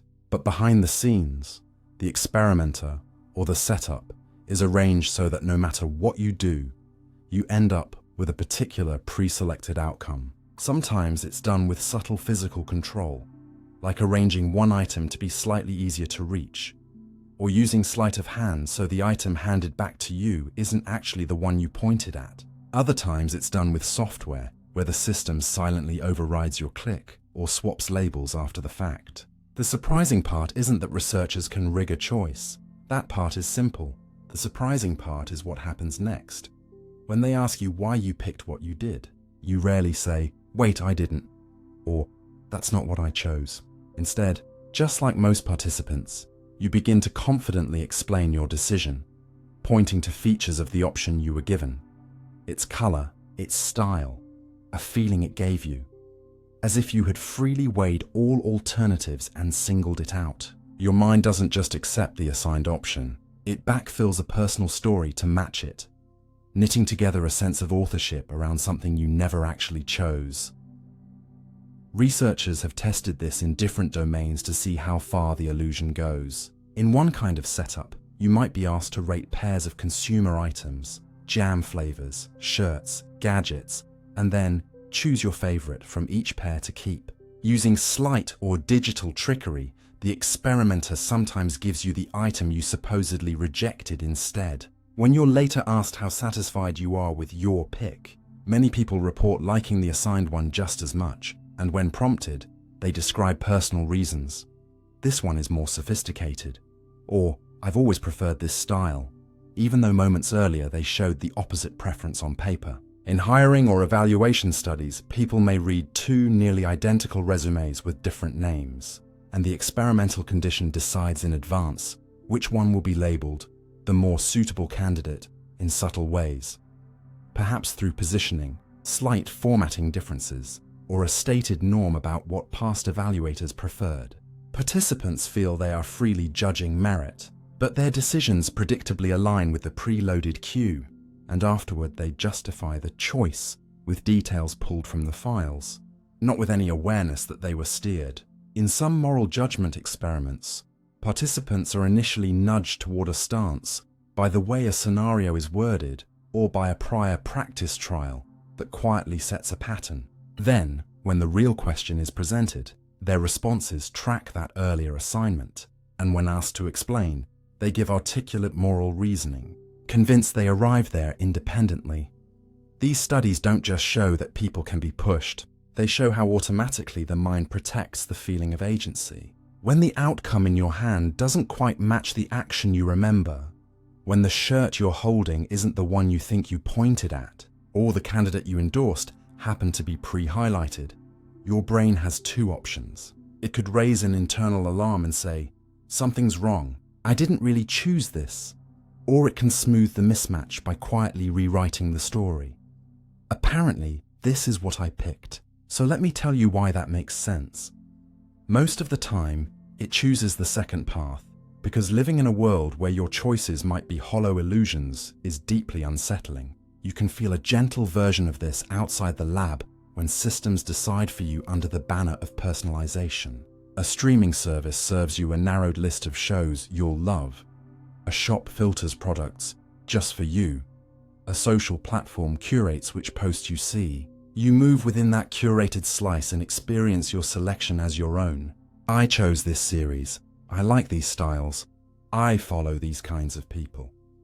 but your visible options were already thinned and ordered by algorithms with goals you didn't set. You never see all the lives you might have tasted if the system hadn't pre-assigned a small region of possibility, so your sense of preference grows inside an invisible fence. When you describe why you like what you like, your reasons are honest, but they're built on a landscape someone else drew. Even in more ordinary situations, assignments masquerading as choices are everywhere. At school, you may be told you can choose any path you like, but streams and tracks, advanced, regular, remedial, are often decided early by tests and teacher expectations. And once you're in a track, the subjects, peers, and opportunities you meet are largely fixed. Years later, you might say, "I've always been more of a numbers person," or "humanities just fit me," without realizing how much that impression was sculpted by which doors were quietly locked or opened when you were young. At work, you might be selected for a role, a project, or a promotion, and then asked whether you'd like to take it. Formally, you're given a choice, but the framing, the pressure, and the lack of alternatives often make it feel like a foregone conclusion. Looking back, you narrate it as, "I decided to move into management," or "I chose stability over risk." Yet another version of events might have unfolded if you'd ever been assigned into a different stream or approached with a different offer. None of this means you never exercise will. It means that many of the forks in your life's path were shaped by forces outside you, and your mind tends to rewrite those assignments as personal choices so that your story holds together. Seeing this clearly can feel like an attack on your dignity, but it can also deepen your understanding of yourself and others. When you realize that people can be led to choose what was already picked out for them, and later give sincere, detailed reasons, you become less quick to assume that someone's current situation is purely a product of their internal character. You might look at a friend who chose a certain career, partner, or belief and wonder which parts were genuine exploration and which were the only options that ever appeared on their internal menu. You might ask the same about yourself, and instead of falling into despair, "Nothing I do is real," you can treat this knowledge as a prompt to look upstream. Before you tell the next story about why you decided something, you can pause and ask, who set the choices on the table? Who designed the form? Who wrote the questions? Who picked the defaults? That kind of questioning doesn't cancel your agency. It refines it, moving it from the narrow moment of selecting between A and B to the broader, quieter work of noticing who decided that only A and B would be seen. In that wider view, you're no longer just the person who kindly rationalizes assigned outcomes. You're someone who can, at least sometimes, step back from the illusion of choice, widen the field of possibility, and begin to take responsibility not only for the selections you make, but for the structures that invite or restrict them. Time feels linear, but quantum mechanics allows for non-linear influence. From the inside, your life seems to move like a straight road in front of a car. Yesterday is behind you, tomorrow is ahead, and this moment is the only place your hands touch the wheel. But when you zoom out to the level of fundamental physics, that tidy sense of before and after begins to wobble in ways that are hard to fit into ordinary intuition. In your everyday experience, cause comes first and effect follows. You flip a switch, the light turns on. You speak, someone answers. You make a decision, and then the action happens. Even our language bakes that order in. Yet both relativity and quantum mechanics quietly suggest that time is not simply a universal flowing river with the same current for everyone. Relativity tells us that two observers moving differently can disagree on whether events were simultaneous, and that clocks on fast-moving satellites actually tick at slightly different rates than clocks on the ground. Time is elastic, woven together with space. Quantum mechanics takes the weirdness further, not by giving us a clear alternative picture, but by forcing us to admit that the microscopic world doesn't follow the neat script we'd like to impose on it. When particles exist in superpositions, multiple possible states at once until a measurement is made, and when pairs of particles become entangled so that measuring one lets you predict the other instantly, even far apart, it becomes harder to say that influences always move in a simple, one-directional line from past to future. In some famous delayed choice experiments, for example, researchers send a particle through a setup where it could behave like a wave or like a localized object, and then wait until after it has passed a critical point to decide which kind of measurement to perform. Strangely, the statistics of the results line up as if the particle knew in advance which experiment it would be subjected to, as if a decision made later ended up being reflected in what we'd normally call an earlier stage of the process. In quantum eraser setups, the choice to preserve or erase certain information about a particle's path can be made after the particle has already hit a detector, and yet the overall pattern, the presence or absence of an interference pattern, behaves as though that later choice matters to what we think of as a past event. Physicists are careful here. No one has shown that you can send a message to your former self or rewrite a concrete event in your childhood by pushing a button today. The correlations that make these experiments so eerie can't be used to transmit controllable signals backwards in time, and there are interpretations of quantum theory that keep cause and effect strictly forward-facing, paying the price elsewhere in the mathematics or in how they talk about reality. Still, there are serious proposals in the foundations of quantum mechanics that treat the universe more like a story with boundary conditions at both ends, constraints in the past and constraints in the future, rather than a tale written one sentence at a time from left to right. In those pictures, what happens now is shaped not only by earlier states, but also by the fact that certain things will be true later, much like how the middle of a mystery novel is constrained both by its opening and its ending. Our everyday minds aren't built to think this way. We're used to imagining the future as open and the past as fixed. But if you adopt a block universe view suggested by relativity, where all moments coexist in a four-dimensional structure, and flow is more about how consciousness moves than about physics changing, then the idea that the future can't in any sense influence the present starts to look like a limitation of language rather than a law of nature. The equations that govern fundamental particles are often time-symmetric. They work just as well if you run them backwards as forwards. The arrow of time you feel, eggs breaking but never unbreaking, memories pointing to the past but not the future, seems to come from the statistical behavior of huge numbers of particles and from the low entropy, highly ordered conditions near the Big Bang, not from a hard rule that says the future has no structural role in the present. So where does this leave your sense of choosing? It's tempting to grab the strangest parts of quantum theory and turn them into comforting metaphors. Your future self sending you signs, your thoughts collapsing reality into the best possible version, your desires reshaping the past. Those stories feel powerful, but they go far beyond what the experiments actually show.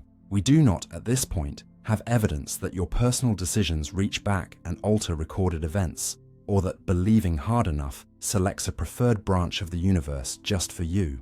What the science does give you, though, is a reason to be cautious about treating your inner feeling of linear time as a perfect map of how reality works. It suggests that the deep structure of the world is more like a network of correlations, fixed relationships between events across time and space, than a simple chain of billiard balls knocking each other in one direction. In that network, your present choices are both influenced by what came before and embedded in patterns that will extend beyond you.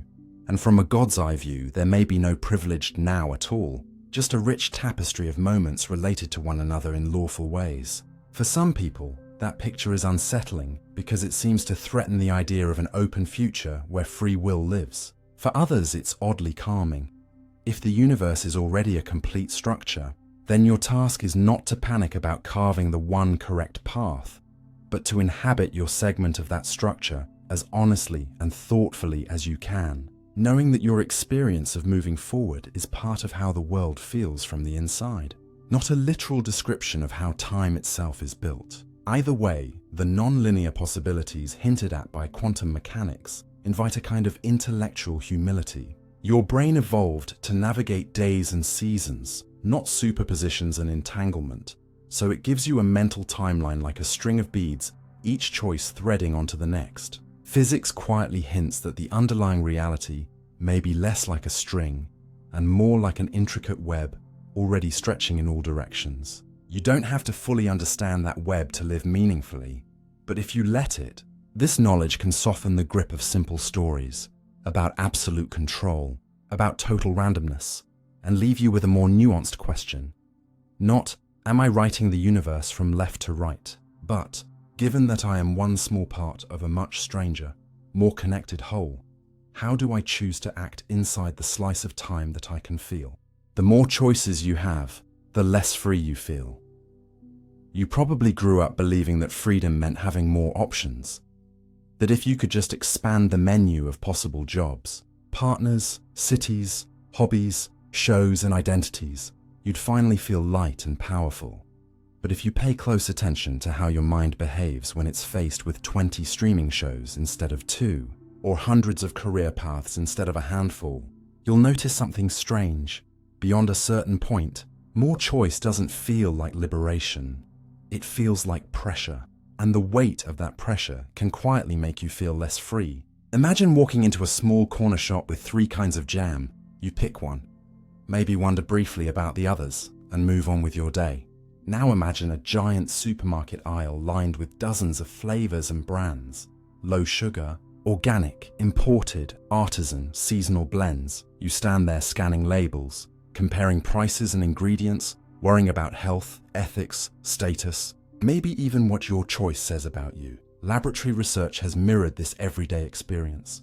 In some famous studies, people faced with a small set of options were more likely to actually buy something and later feel satisfied, while those given a large array found the selection process more interesting but ended up walking away more often or feeling less happy with what they chose. The logic is simple but brutal.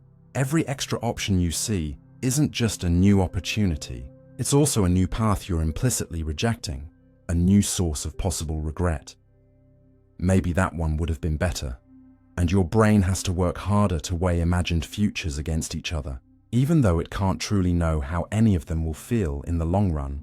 This mental load shows up not only in shops, but in almost every domain of modern life. Dating apps present you with an endless scroll of faces and profiles, each a potential life, which sounds empowering until you realize how easy it becomes to treat each person as one patch on an infinite quilt, always half wondering if a better match is one swipe away. Career planning, once heavily constrained by family trade or local opportunities, now seems wide open for many people.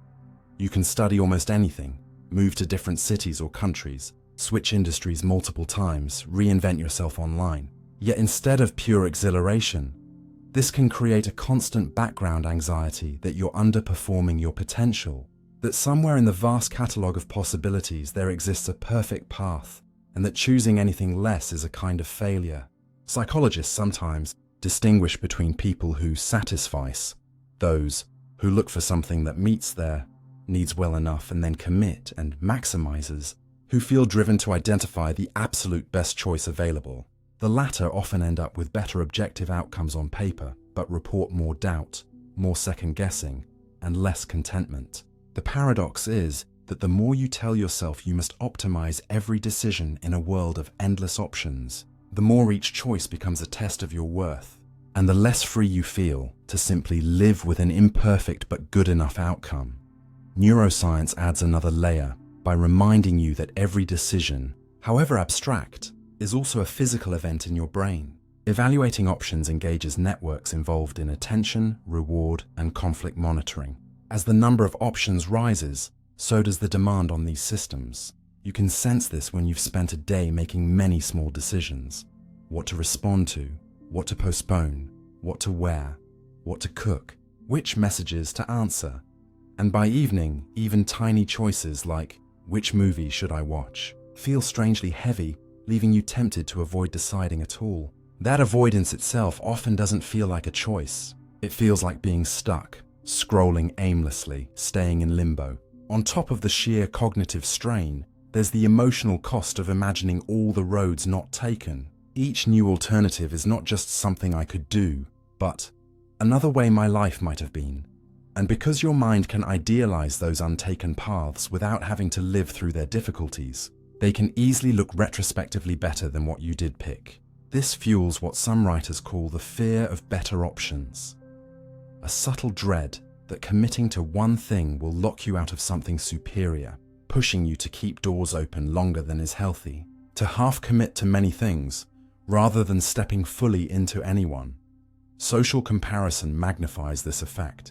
In a tightly bounded community, your available choices and role models are limited. You might track yourself against a handful of neighbors or relatives. In a hyper-connected world, you are constantly exposed to people who appear to have chosen differently and better. The friend who took a riskier career and now seems to be thriving. The acquaintance who moved countries and posts beautiful photos. The stranger who built a business around a passion and now sells you their story in polished form. Your own choices are no longer weighed just against your internal standards, but against a global highlight reel of alternatives you didn't even know existed when you were deciding. This can make even good decisions feel small or wrong, not because they are, but because the reference frame has quietly shifted. Instead of feeling, I chose this from what was genuinely available to me and it's working, you're haunted by, in some other life I could have done that. And every new visible path adds another ghost life to compare yourself to. The more you can imagine those parallel lives, the easier it is to feel trapped in the one you're actually living, even when it's rich and meaningful by any reasonable standard. None of this means that having options is bad in itself. Lack of choice can be deeply oppressive and damaging. But it does suggest that beyond ensuring basic freedom and safety, piling on more options without guidance doesn't automatically increase your sense of liberation. Real freedom seems to have less to do with how many paths lie in front of you, and more to do with your relationship to the paths you do and don't take. Whether you can choose from a place of clarity rather than panic, whether you can accept trade-offs instead of chasing perfection, whether you can let go of the fantasy that there is a single correct choice that would have erased all doubt. Practically, that might mean deliberately limiting the number of options you seriously consider in some areas, setting personal rules like 3 options, then decide, or choosing criteria ahead of time, so you're not reinventing your values for every decision. It might mean noticing when the promise of more choice is being used to sell you a product, a platform, or a lifestyle, and asking whether those extra options will actually improve your life or just consume more attention and energy. It might also mean practicing gratitude and commitment once you've chosen, training your mind to explore the depth of the path you're on instead of endlessly scanning its edges for exits. In that quieter, more grounded sense, freedom stops being the frantic ability to stand in front of an infinite menu and agonize over every possibility, and becomes the gentler capacity to say, given who I am and what I know now, I will walk this way and then actually walk, allowing the unchosen lines on the map to remain just that, lines, not chains. Randomness isn't freedom, it's just chaos, without intent. There's a tempting little shortcut your mind sometimes takes when it's overwhelmed by the tug-of-war between fate and control. It points to anything unpredictable and calls it freedom, as if the mere fact that something can't be foreseen or explained were proof that it came from some deep, independent place in you. But if you look closer, randomness is not the same as a free choice. It's just what the world looks like when no one is truly steering. Imagine you're stuck between 2 jobs, 2 cities, 2 relationships. Your thoughts circle endlessly. You can see pros and cons on both sides, and the weight of the decision starts to feel unbearable. So you flip a coin, or close your eyes and jab your finger at a map, or let a roulette wheel decide and tell yourself, whatever happens, happens. In that moment, the relief you feel is real. You no longer have to agonize. The burden of responsibility has been offloaded. But notice what's actually happened. You haven't exercised some higher, purer form of will. You've handed the decision to a pattern of outcomes that doesn't know your history, your values, or your future at all. A coin doesn't care whether you'll thrive or collapse in the city it chooses. Dice have no opinion about which partner will be kind to you at 3 a.m. And even the unpredictable flicker of particles at the smallest scales doesn't want anything. It simply behaves in ways that, from your perspective, can't be precisely predicted. If you rewound the universe and let a random process fall a different way, The result might change, but you wouldn't have had more say in it. It would still be chaos rearranging itself, not you expressing yourself. Neuroscience offers a subtler version of this distinction inside your own head. When your brain is close to indifferent between two options, two snacks you like equally, two similar buttons to press, tiny fluctuations in neural activity can tip the balance one way or the other. If researchers rerun essentially the same situation many times, your choices may scatter like coin flips. That neural noise is a kind of biological randomness, and it can decide which hand moves first. But that doesn't make those particular actions more yours than the ones where you had strong reasons and a clear preference. In fact, many of the behaviors that feel least free, impulsive outbursts during extreme stress, compulsive habits in addiction, erratic swings during certain illnesses, are precisely the ones where chaos has overrun your ability to act according to your considered intentions. You wouldn't say you were most autonomous in the moment you shouted something hurtful you didn't mean, or placed a bet you instantly regretted. If anything, you'd wish for less randomness in your reactions, not more. The world of gambling makes this confusion especially visible. Slot machines and lotteries run on strict mathematics. The underlying outcomes are driven by random processes calibrated to favor the house, not you, and no amount of feeling lucky alters the odds. Yet players routinely interpret streaks and coincidences as signs, see patterns in noise, and talk as if their will, their mood, or their rituals can bend chaos in their favor. What randomness actually guarantees in that setting is not fairness or personal power, but indifference. The system will sometimes deliver wins and sometimes losses, and the more you play, the more it will pull you toward the average it was designed to reach. You can be surprised by the outcome. Other people can't predict it. But unpredictability isn't the same as control. It just means no one, including you, has their hands fully on the reins. When people reach for quantum mechanics to rescue free will, they often make a similar mistake at a more abstract level. Yes, many interpretations of quantum theory say that certain events at the smallest scales don't have definite outcomes until they occur. They are described only in terms of probabilities. But if a neuron in your decision circuit sometimes fires one way because of a tiny quantum fluctuation instead of because of a strict, deterministic chain of causes that only adds a sprinkle of randomness to the process, not a mysterious new kind of you that steps in and chooses. If the universe is a mix of lawful regularity and microscopic chance, then your brain, being part of that universe, is also a mix of patterns and noise. What you normally mean by my decision lives in the way those patterns, memories, goals, values, habits shape your behavior, not in the noise itself. In fact, when you think about the moments where your choices feel most deeply yours, they usually have a particular flavor. They reflect something you've struggled with, thought about, cared about over time. Deciding to apologize after wrestling with your pride, to leave a job that slowly wore you down, to show up for a friend even though you're tired, these actions aren't random. They're coherent with a longer story about who you want to be. If you replace those decisions with the spin of a wheel, they might become more unpredictable, but not more authentic. So the uncomfortable but clarifying insight is this: if your only alternatives are a universe where everything you do is fixed by prior conditions and a universe where some things just happen without cause, neither picture by itself gives you the kind of freedom you intuitively crave, because neither one inserts a separate magic author into the chain. But that doesn't mean freedom is an illusion you should shrug off and forget. It means you need a more grounded definition.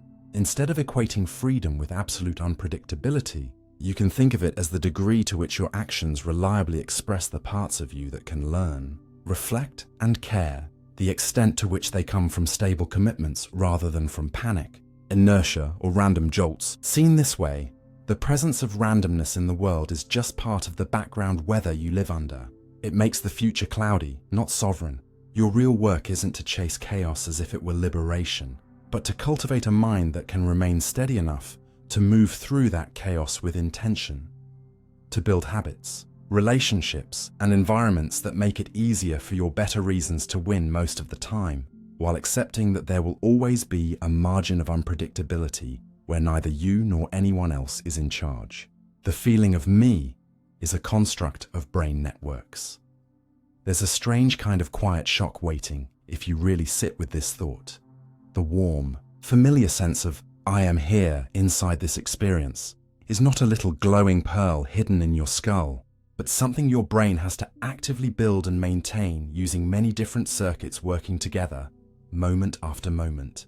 When neuroscientists scan people who are simply resting with their eyes closed, not solving puzzles or doing tasks, they don't see a brain turned off. They see a set of regions humming along in sync, areas deep in the midline and toward the back and front of your cortex, that light up especially when your mind drifts to daydreams, memories, plans, and reflections about yourself. This network, often called the brain's default mode, gets busier when you think about your past, imagine your future, or wonder what others think of you, and it quiets down when you're fully absorbed in an external demand, like a tricky math problem or a fast game. It's as if one part of the brain is specializing in weaving the background sense of me in time and in relation to others, switching on most vividly when nothing outside is urgently pulling you. But that's only one strand of the self. Other regions track the physical boundaries of your body, where you end and the world begins, how your limbs are positioned, whether a touch is from you or someone else. The insula, buried in each hemisphere, helps blend signals from the heart, lungs, gut, and skin into a feeling of embodied presence, what it's like to be this organism right now. Damage or disruption here can make people feel strangely detached from their own bodies or emotions, as though their heartbeat and breathing no longer belong to me, even while their thinking remains intact.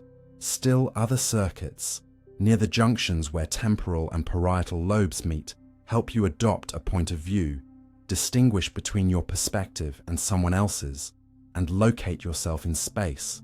When those systems misfire or are momentarily tricked, people can have out-of-body experiences or feel as if they're watching themselves from outside. Then there are networks that handle social identity, how your brain codes your group memberships, your name and face, your roles and reputations. These areas light up when you hear your own name in a noisy room, when you see a photo of yourself, when you remember moments of pride or shame. All of these pieces operate at once, feeding into a composite, a unified sense that there is one person here, with a history, a body, a social standing, a point of view. Evidence that this unity is constructed rather than given shows up most clearly when particular parts of the system are altered.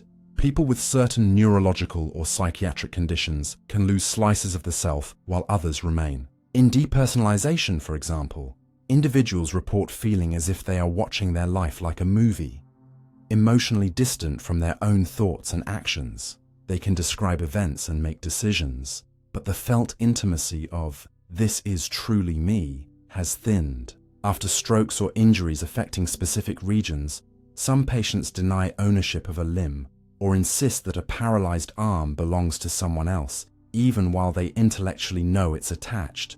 The circuitry that normally binds sensations and movements into a sense of mine has been disturbed.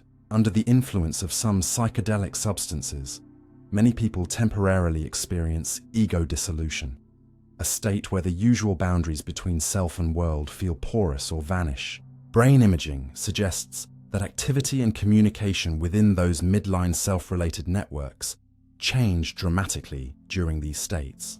None of this proves that there is no self. What it shows is that the thing you call me depends on patterns of firing in overlapping systems. And when those patterns change, your sense of who you are and where you are can shift in ways you would never have imagined from the inside. Even development tells this story. Infants don't pop into the world with a polished adult-like self. Their brains gradually learn to distinguish their own movements from the world's movements, to recognize their face as special, to link their actions with outcomes. Mirror self-recognition, that moment when a toddler can touch a smudge on their own nose after seeing it in a reflection, typically emerges only after a certain amount of neural and social maturation. Before that, the building blocks for I myself are still being assembled. Culture adds another layer. The same underlying brain machinery can be tuned to emphasize independent traits. I am unique, separate. or relational roles. I am a sister, a student, part of this group. And imaging studies show that reflecting on oneself versus one's close others can recruit overlapping or distinct patterns, depending on the cultural environment a person grew up in. If you look at all this together, a picture emerges that is both unsettling and strangely hopeful. Unsettling, because it means the I you trust as your most intimate reality is not a simple, solid object, but a process, an ongoing construction project that the brain has to keep doing, integrating information from the body, memory, social world, and environment to maintain the illusion of a single, continuous owner of experience. Hopeful, because anything that is constructed can, at least to some extent, be reconstructed. You can't pick up a screwdriver and rewire your networks directly, but you can influence them over time through practice, therapy, meditation, relationships, and the environments you choose.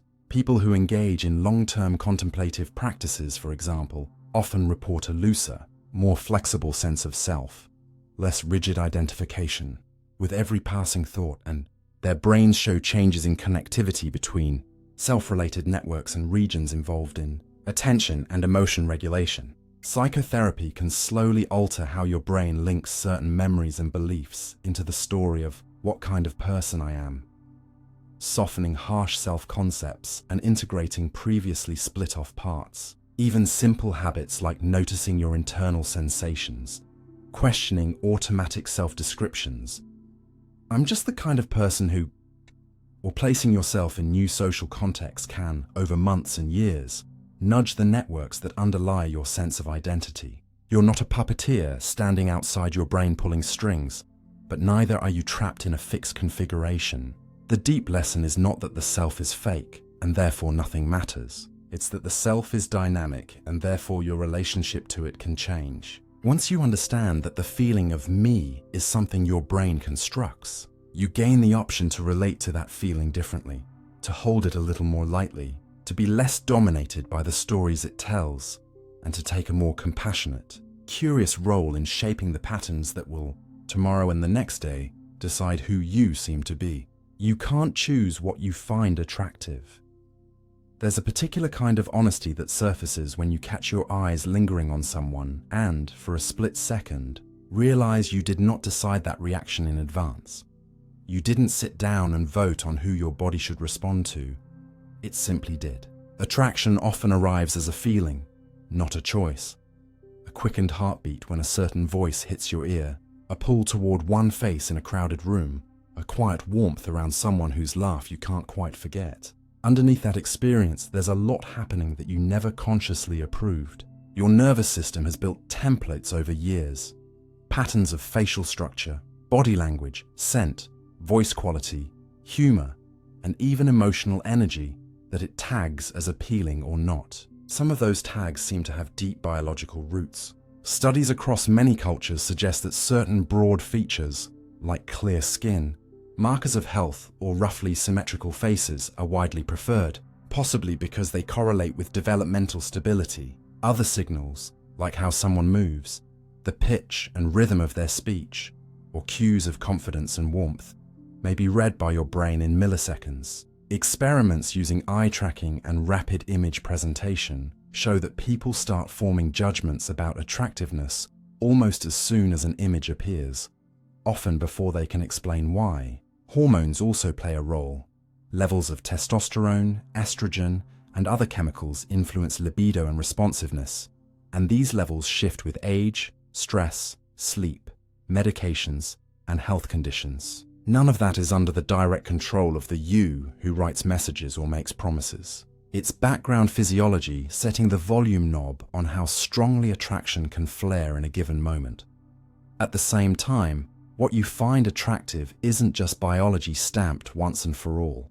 It's also shaped by learning in ways you rarely see happening. From early on, your brain starts quietly linking certain traits with safety, excitement, status, or comfort.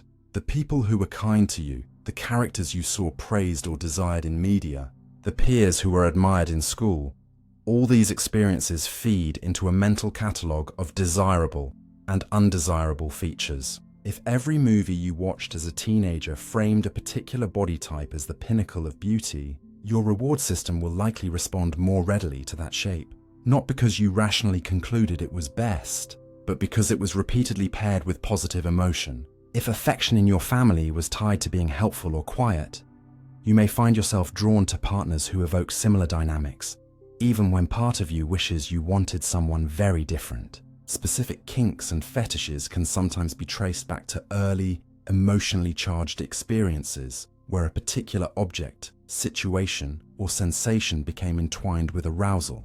The association gets reinforced over time until it feels like an intrinsic part of your attraction pattern. On the other side, repeated experiences of rejection, humiliation, or fear around certain traits can dampen or distort what you expect from people who have them. None of this is something you sat down and chose. It emerged as your brain's way of predicting where pleasure, safety, or power might be found, based on whatever evidence it had. Sexual orientation is a particularly clear example of how little command you have over the direction of your attraction. People don't wake up one morning and logically decide, from now on, I will be drawn to this gender and not that one. Most describe noticing patterns of attraction, who they daydream about, who they notice in the hallway, whose touch feels electric, often long before they have language or social permission to label those feelings. Research points to a mix of biological and developmental influences, prenatal hormone exposure, certain genetic factors, and early developmental processes appear to bias the system in one direction or another. Though there is no simple gene for any orientation, attempts to deliberately change orientation through pressure or therapy have consistently failed to show genuine, lasting shifts in who people are spontaneously drawn to, and they often cause harm, precisely because they're asking the conscious mind to override something that was not consciously installed. You can choose how to act on your attractions, who you form relationships with, what boundaries you observe, but you can't choose the initial spark, any more than you can choose to enjoy a flavor you find repulsive or to laugh sincerely at a joke that doesn't strike you as funny. Culture further sculpts attraction by layering social meaning onto raw responses. Traits that your body might have reacted to neutrally can become attractive or unattractive once they're associated with power, rebellion, prestige, or stigma. A particular accent might start to sound alluring once you connect it with sophistication or artistic style. A type of clothing might become appealing because it signals belonging to a group you admire. Wider beauty standards influence this too.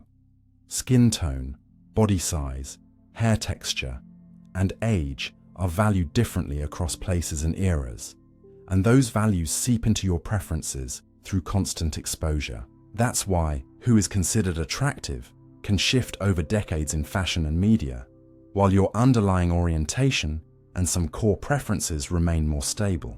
Even within those shifts, early imprints can hold surprising power. People sometimes notice that they're often attracted to partners who resemble a parent in certain subtle ways. Eye shape, posture, temperament, not because of anything sinister, but because those features were deeply familiar when the brain was first learning what important others look and feel like. Those echoes happen whether or not you consciously like your parents. Familiarity itself can be a potent amplifier of attraction. This lack of control can create tension between what you value and what you're drawn to.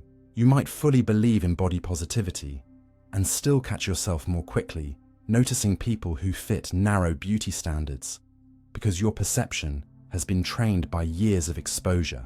You might want to be attracted to partners who are good for you, kind, stable, emotionally available, but feel pulled toward those who are unpredictable or distant because somewhere along the way, your brain learned to associate inconsistency with excitement.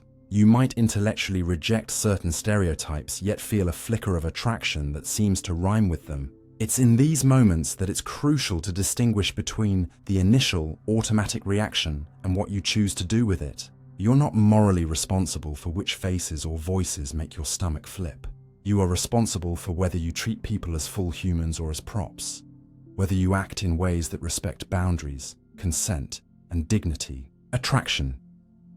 Knocking on the door is not the same thing as you inviting it in and letting it rearrange the furniture. The story doesn't end with helplessness though. While you can't simply command yourself to want or not want on demand, your patterns of attraction are not frozen stone. Over time, meaningful experiences can broaden and soften them. Getting to know someone deeply often changes how they look to you. Traits you never would have listed on a type form can become irresistibly beautiful once they're associated with kindness, humor, or shared struggle. Exposure to diverse bodies and faces portrayed with respect and nuance can gradually loosen the grip of narrow standards, allowing your nervous system to register beauty in places it once ignored. Working through old wounds can reduce the pull toward harmful dynamics that used to feel magnetic. Even shifting your attention, deliberately noticing how you feel around different kinds of people, how your body responds not just at first glance, but after repeated interactions, can teach your brain new associations about who is safe, exciting, or worthy. It's slow work, more like reshaping a riverbed than flipping a switch, but it's real.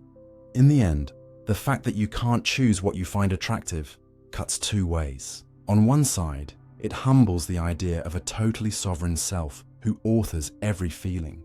It reminds you that you are, to a large extent, a creature whose tastes have been molded by biology, history, and culture. On the other side, it invites a gentler stance toward yourself and others. Less shame about the impulses that arise unbidden, and more emphasis on the choices you can actually own, how you behave, who you nurture, what values you let guide your commitments when the initial rush of chemistry subsides. Attraction may not be chosen, but what you build around it is, and that quiet, ongoing work says far more about who you are than the first spark your brain happens to send through your body when someone walks into the room. Willpower is finite and easily depleted.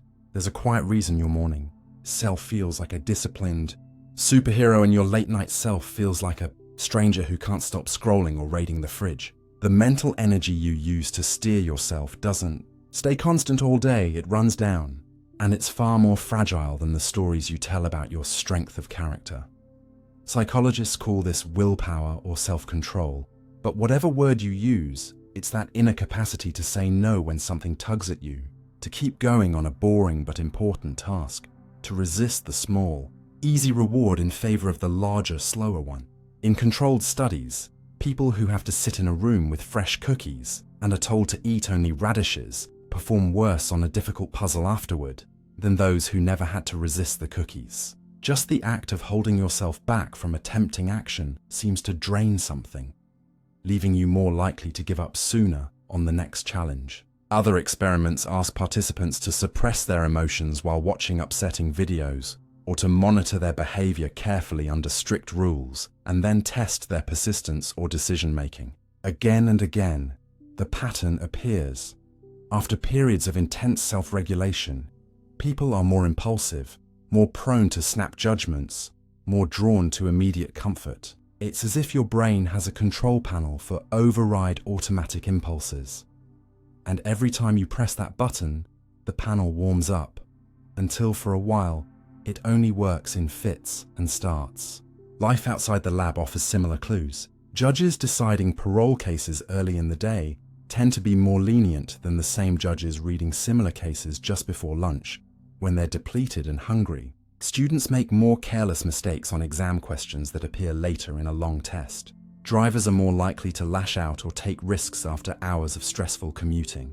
Nothing magical changes about their values in those moments. What changes is how much fuel they have left to implement those values.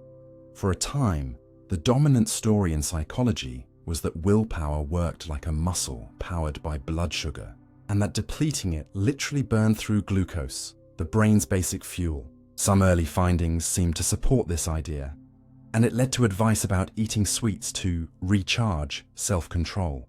Later research painted a more complicated picture. The brain is greedy for energy, but the tiny changes in blood sugar measured after self-control tasks didn't consistently explain the drop in performance, and simply swishing a sugary drink in the mouth without swallowing sometimes briefly restored people's persistence, hinting that motivation and expectation play a role. More recent work suggests that how limited your willpower feels can depend partly on what you believe about it.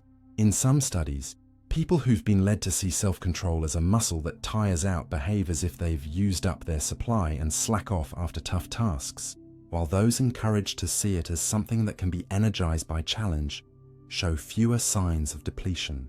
That doesn't mean the whole phenomenon is imaginary. Anyone who's tried to stay polite through a long, frustrating day knows that snapping takes less and less provocation as the hours pass. It does mean that there are at least two layers: a real cost to constant self-monitoring and restraint, and a story your brain tells about that cost. If you believe, "I'm done, I can't resist anything now," you're more likely to stop even trying. If instead you think, "I'm tired, so I need to rely more on routines and less on brute force," you can sometimes squeeze out better behavior from the same amount of fatigue.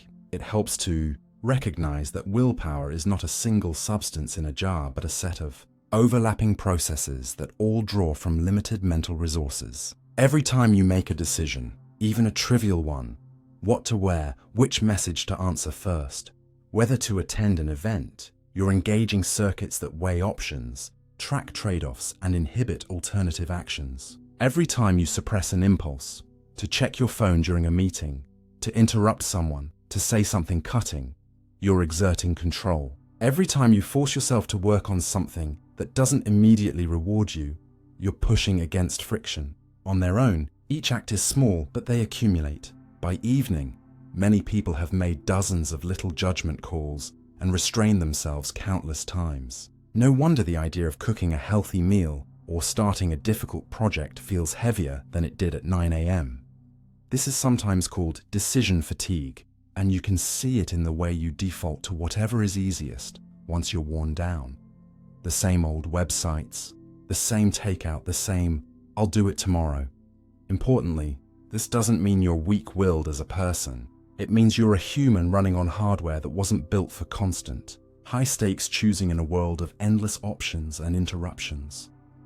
Understanding that willpower is finite changes how it makes sense to live. If you cling to the myth that a truly disciplined person should be able to power through anything at any time, you're more likely to blame yourself harshly when your self-control frays, and less likely to design your life intelligently around your limits. But if you accept that the ability to override impulses is more like a precious resource than an infinite stream, you can start doing something wiser. Spend it where it matters most, and stop wasting it where you don't have to. That's why habits and routines are so powerful. When you turn a desired behavior into something automatic, always brushing your teeth before bed, setting up your workspace the same way, going for a walk after lunch, you pay a cost up front to establish the pattern. But once it's ingrained, it calls on less willpower than constantly negotiating with yourself. Pre-commitment works similarly. If you decide ahead of time that you'll block certain apps during work hours, or prepare healthy food in advance, or leave your credit card at home when you go out, you are using a moment of relative strength to protect a future, more tired version of you from having to fight a battle. They'll often lose. Changing your environment is another gentle way to respect your finite willpower. Keeping tempting but unhelpful things out of easy reach. Surrounding yourself with people who support your goals instead of undermining them. Shaping your physical and digital spaces so that the default behaviors are closer to what you want. Each tweak means one less moment where you must stand in the doorway of temptation and say no, purely by force of inner resolve. There's also a kinder, more reflective dimension to this. When you realize that self-control fluctuates with sleep, nutrition, stress, and emotional load, it becomes harder to see every lapse as a moral failure and easier to see it as feedback about your life conditions. If you always cave to cravings late at night, maybe the answer isn't to shout at yourself louder, but to adjust your evening routine or your workload. If you find yourself snapping at loved ones after long stretches of pretending everything is fine, perhaps what's depleted isn't just willpower, but emotional resources that need rest and honest expression. This doesn't absolve you of responsibility. Harm still matters, apologies and repair are still necessary. But it invites you to solve problems at their roots instead of treating your conscious mind as an endless shock absorber. Finally, seeing willpower as limited can actually deepen rather than diminish your sense of freedom. Instead of fantasizing about becoming a flawlessly disciplined person someday, you can work with the person you are now. someone whose control comes in waves, who can plan around those waves, who can use intelligence and compassion to reduce the number of times they have to stand alone against a strong urge.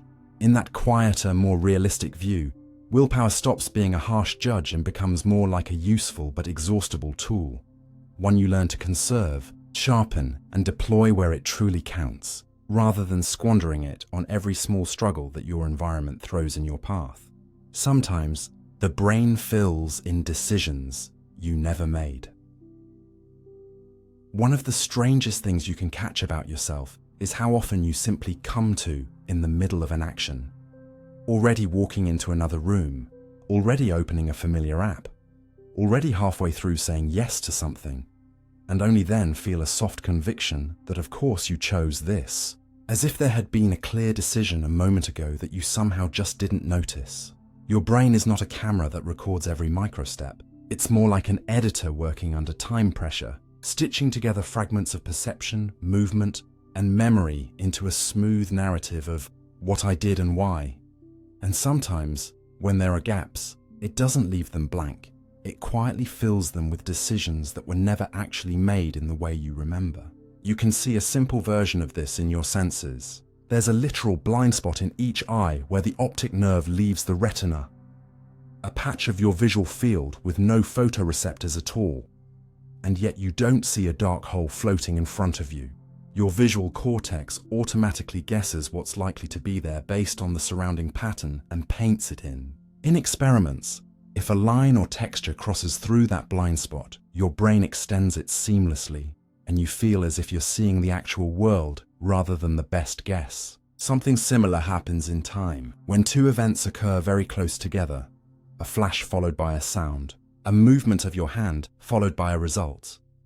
Your brain waits a brief moment, gathers the fragments, and then presents you with a unified experience that appears to have unfolded smoothly. But because it's reconstructing after the fact, it can subtly shift the apparent timing. Your awareness of when I decided can be nudged earlier or later to fit the story your brain prefers, making spontaneous reactions look like planned decisions. You've probably felt this on the road. A car in front of you brakes suddenly, and before you can think a word, your foot slams the pedal. Only afterward do you experience a rush of, I saw that and chose to react in time, even though the actual sequence was more like, your visual system detected the change, low-level circuits triggered an emergency response, and then your conscious mind arrived to claim the action and place it neatly into your sense of self. The same thing happens in less dramatic contexts. Your hand reaches to catch a falling glass, your finger jabs the back button on your phone, your tongue blurts out an apology or a joke, and only after the movement begins do you feel a clear sense of, I decided to do that, as if the decision had existed a little earlier than it really did. Scientists sometimes probe this by subtly altering the relationship between your actions and their outcomes. In one type of experiment, people control a cursor or a simple device that responds to their movements. Over time, a small delay or distortion is introduced, and your brain quietly recalibrates, shifting its sense of when you acted so that cause and effect still seem properly aligned. As long as the mismatch isn't too large, you continue to feel that your intention came first, even though the underlying signals no longer line up perfectly. Your experience of having formed a decision is being adjusted to keep the world feeling coherent. In other setups, a computer or hidden partner can occasionally take over a movement, nudging the cursor or completing a gesture for you, and many participants still report that they chose the resulting action, especially when it fits what they were loosely intending. Your brain senses that an outcome matches the general trajectory you were on and backfills a specific choice to explain it. Memory adds another layer of invented decision-making. Think about times when you've told the story of a major change, quitting a job, ending a relationship, starting a new habit, and described it as if there were a single, crystal clear moment when you finally decided, a night of decisive clarity or an epiphany in the shower. If you look more closely, it was probably messier. Months of ambivalence, small experiments, conflicting impulses, external pushes. But your brain doesn't like living indefinitely in that fog. Once the outcome is known, it often compresses the messy lead-up into a sharper turning point, a scene you can point to and say, "That's when I made my choice." Autobiographical research shows that people's remembered decision moments shift over time to match how they feel now. If you're happy with where you ended up, you may remember yourself as more decisive and far-sighted than you actually were. If you're unhappy, you might recall a sense of being pushed or trapped, even if at the time you experienced more agency. In both cases, the current self is quietly editing the past, inserting or removing moments of decision so that your life story feels consistent with who you believe you are today. On a smaller scale, this happens dozens of times a week. You tell someone, "I'd already decided not to go to that party," when really you only felt sure after they cancelled it. You insist, "I knew from the beginning this project wouldn't work," when in fact your doubts hardened only after a setback. The brain prefers a narrative in which your decisions seem earlier, clearer, and more coherent than they were. There's also an odd phenomenon where your mind fills in not just when you decided, but that you decided when in fact you never consciously faced a choice at all. Consider well-practiced routines, driving a familiar route, typing your password, locking your door. Often you'll find you have no distinct memory of opting into each step. The behavior runs on learned patterns triggered by context. Yet if someone asks, "Did you choose to lock the door?" you're likely to answer yes, and to feel a little spike of anxiety if you can't recall doing it. To reduce that discomfort, your brain sometimes resolves the uncertainty by leaning on expectation. "I always lock it, so I must have this time." That conclusion is then experienced almost like a memory of a decision, even if no such vivid moment exists. In safety-critical fields, this can be dangerous. Pilots, surgeons, or technicians may remember having completed checklist items they usually perform, when in fact they were interrupted. Their brains filled in a decision and an action that never actually occurred because the pattern was so strong. Something similar can happen in social interactions. You might find yourself agreeing to a plan because the conversation's momentum carried you there, without ever really pausing to weigh whether you wanted it. And later your mind smooths this over by treating the outcome as if it came from a clear internal yes. From the outside, it looks like you chose. From the inside, you never quite saw the fork in the road until you were already past it. This filling in doesn't make your whole life a lie, but it does mean that your subjective sense of "the decisions I made" is less like a precise logbook and more like a carefully maintained diary written with the benefit of hindsight. Realizing this can be unnerving because it chips away at the comforting image of a self that is always fully awake at the control panel, but it can also be strangely freeing. If you know that your brain sometimes invents decisions you never explicitly made, sliding reflexes, habits, and external nudges into your story as if they were deliberate, you can become more curious about the gaps. When you catch yourself saying, "I've always known," or "I definitely chose that," you might pause and ask, "Did I? When exactly? What else was happening around me?" That kind of gentle interrogation doesn't erase your responsibility. It deepens it, because it invites you to notice the conditions under which your automatic systems take the wheel, and your narrative mind conveniently pretends it was steering. With that awareness, you can start altering the conditions themselves, slowing down key moments so real decisions have a chance to form, designing routines that reduce harmful autopilot, and being more cautious about trusting your first, polished story of why you did what you did. The brain will keep smoothing and filling. This is simply how it works. But you don't have to believe every line it writes without question. And in that distance between what happened and the story you tell about it, a more honest, thoughtful kind of choice can begin. Free will is not required for moral responsibility. Philosophers debate this. It's easy to feel that if the universe is just cause piled on cause, if every action grows out of biology, upbringing, and circumstance, then praise and blame must be a kind of mistake, that without some mysterious, metaphysical could have done otherwise, holding anyone morally responsible is unfair. Yet a lot of philosophers argue that this instinct is too simple, and that our practices of responsibility can make sense even in a world where free will, in the grand magical sense, doesn't exist at all. Start by noticing what responsibility actually looks like in daily life, not in abstract puzzles. When you blame someone, you're not just describing what they did, you're stepping into a certain stance toward them. Resentment, disappointment, demands for explanation, expectations of change. When you praise someone, you're expressing gratitude, admiration, a sense that their action shows something good about who they are. These emotional reactions, what one philosopher called our reactive attitudes, are woven into how we see ourselves as persons among other persons. Beings who can understand reasons, respond to criticism, and adjust behavior in the light of how it affects others. Importantly, we already recognize limits. A small child who knocks over a glass out of clumsiness doesn't get the same anger as an adult who throws it on purpose. Someone who has a seizure and harms you as they fall is not treated like a villain. Someone acting under a gun to their head is judged differently from someone acting freely.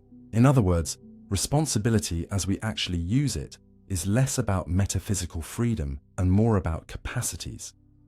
Did this person have enough understanding, control, and ability to respond to moral reasons that it makes sense to hold them answerable? From that perspective, even if every brain state had prior causes, there's still a meaningful difference between an agent who can hear, "This harms me, please stop," and adjust, and a malfunctioning machine or a wild animal that cannot. Some thinkers, often called compatibilists, say that this is all the free will we need, the ability to act according to our motivations and values without certain kinds of external compulsion, and to be shaped by reasons and feedback over time. Anything more, like a capacity to break the causal order, is not just unnecessary, but incoherent. Others go further and argue that moral responsibility doesn't rest on some metaphysical property at all. It's a social practice aimed at regulating behavior, expressing our commitments, and protecting what we care about. On this view, to say "you are responsible" is less to report a spooky inner fact, and more to say, "We will treat you as someone who must answer for what you've done. We will let our trust, praise, sanctions, and expectations reflect that." In legal systems, you can see this mix of ideas. Punishment is justified partly by its effects, deterring harm, encouraging rehabilitation, keeping dangerous people from causing more damage, and partly by a sense of desert.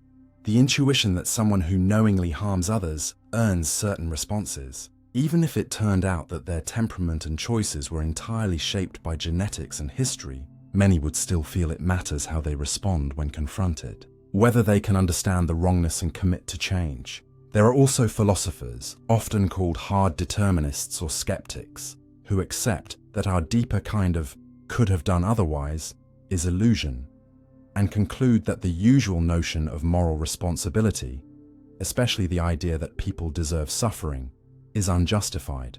They propose shifting more fully to forward-looking approaches, focusing on preventing harm, healing victims, and reforming or safely managing those who are dangerous, without dressing any of this in the language of blame and desert. What's interesting is that both sides, compatibilist and skeptic, can agree that causes run deep.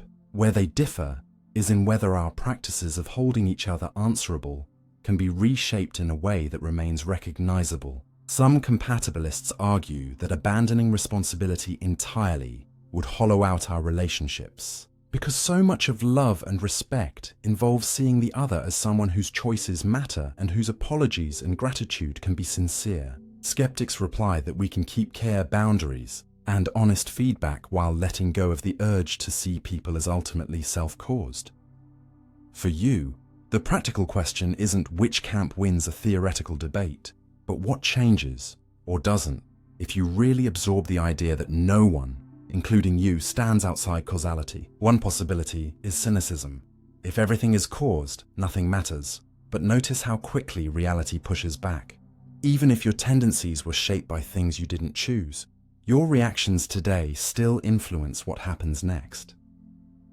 Whether a child grows up in fear or safety, whether a friend feels supported or abandoned, whether someone harmed by you sees any effort at repair, your words and actions are part of the causal web. Responsibility, in a modest sense, is acknowledging that your branch of the web carries real consequences and that you can respond to reasons, arguments, evidence, pleas, in ways that change those consequences. When you apologize, you're not stepping outside determinism. You're using your capacities for reflection and empathy to alter how your past action lives in another person's mind. When you forgive, you're not rewriting history. You're choosing to relate differently to what happened, often in light of understanding the pressures and limitations the other person was under. Seeing that free will might not be what you once thought doesn't force you to abandon moral responsibility. It can shift it from a harsh, almost mystical judgment, "You absolutely could have done otherwise in the exact same conditions, and so you deserve pain," to a more grounded stance. "What you did hurt me. You are the kind of being who can understand that, and, we hope, do differently in the future. And our responses to you will aim to protect, to signal our values, and to invite better behavior." There is, of course, a danger here too. If "it was all causes and conditions" turns into a blanket excuse, accountability evaporates and victims are left alone with their pain. That's why many philosophers insist on keeping a robust notion of responsibility, even while giving up the fantasy of total self-authorship. You can recognize that someone's cruelty grew from trauma, ignorance, or warped incentives and still say, "You are answerable for stopping it now, for acknowledging harm, for working not to repeat it."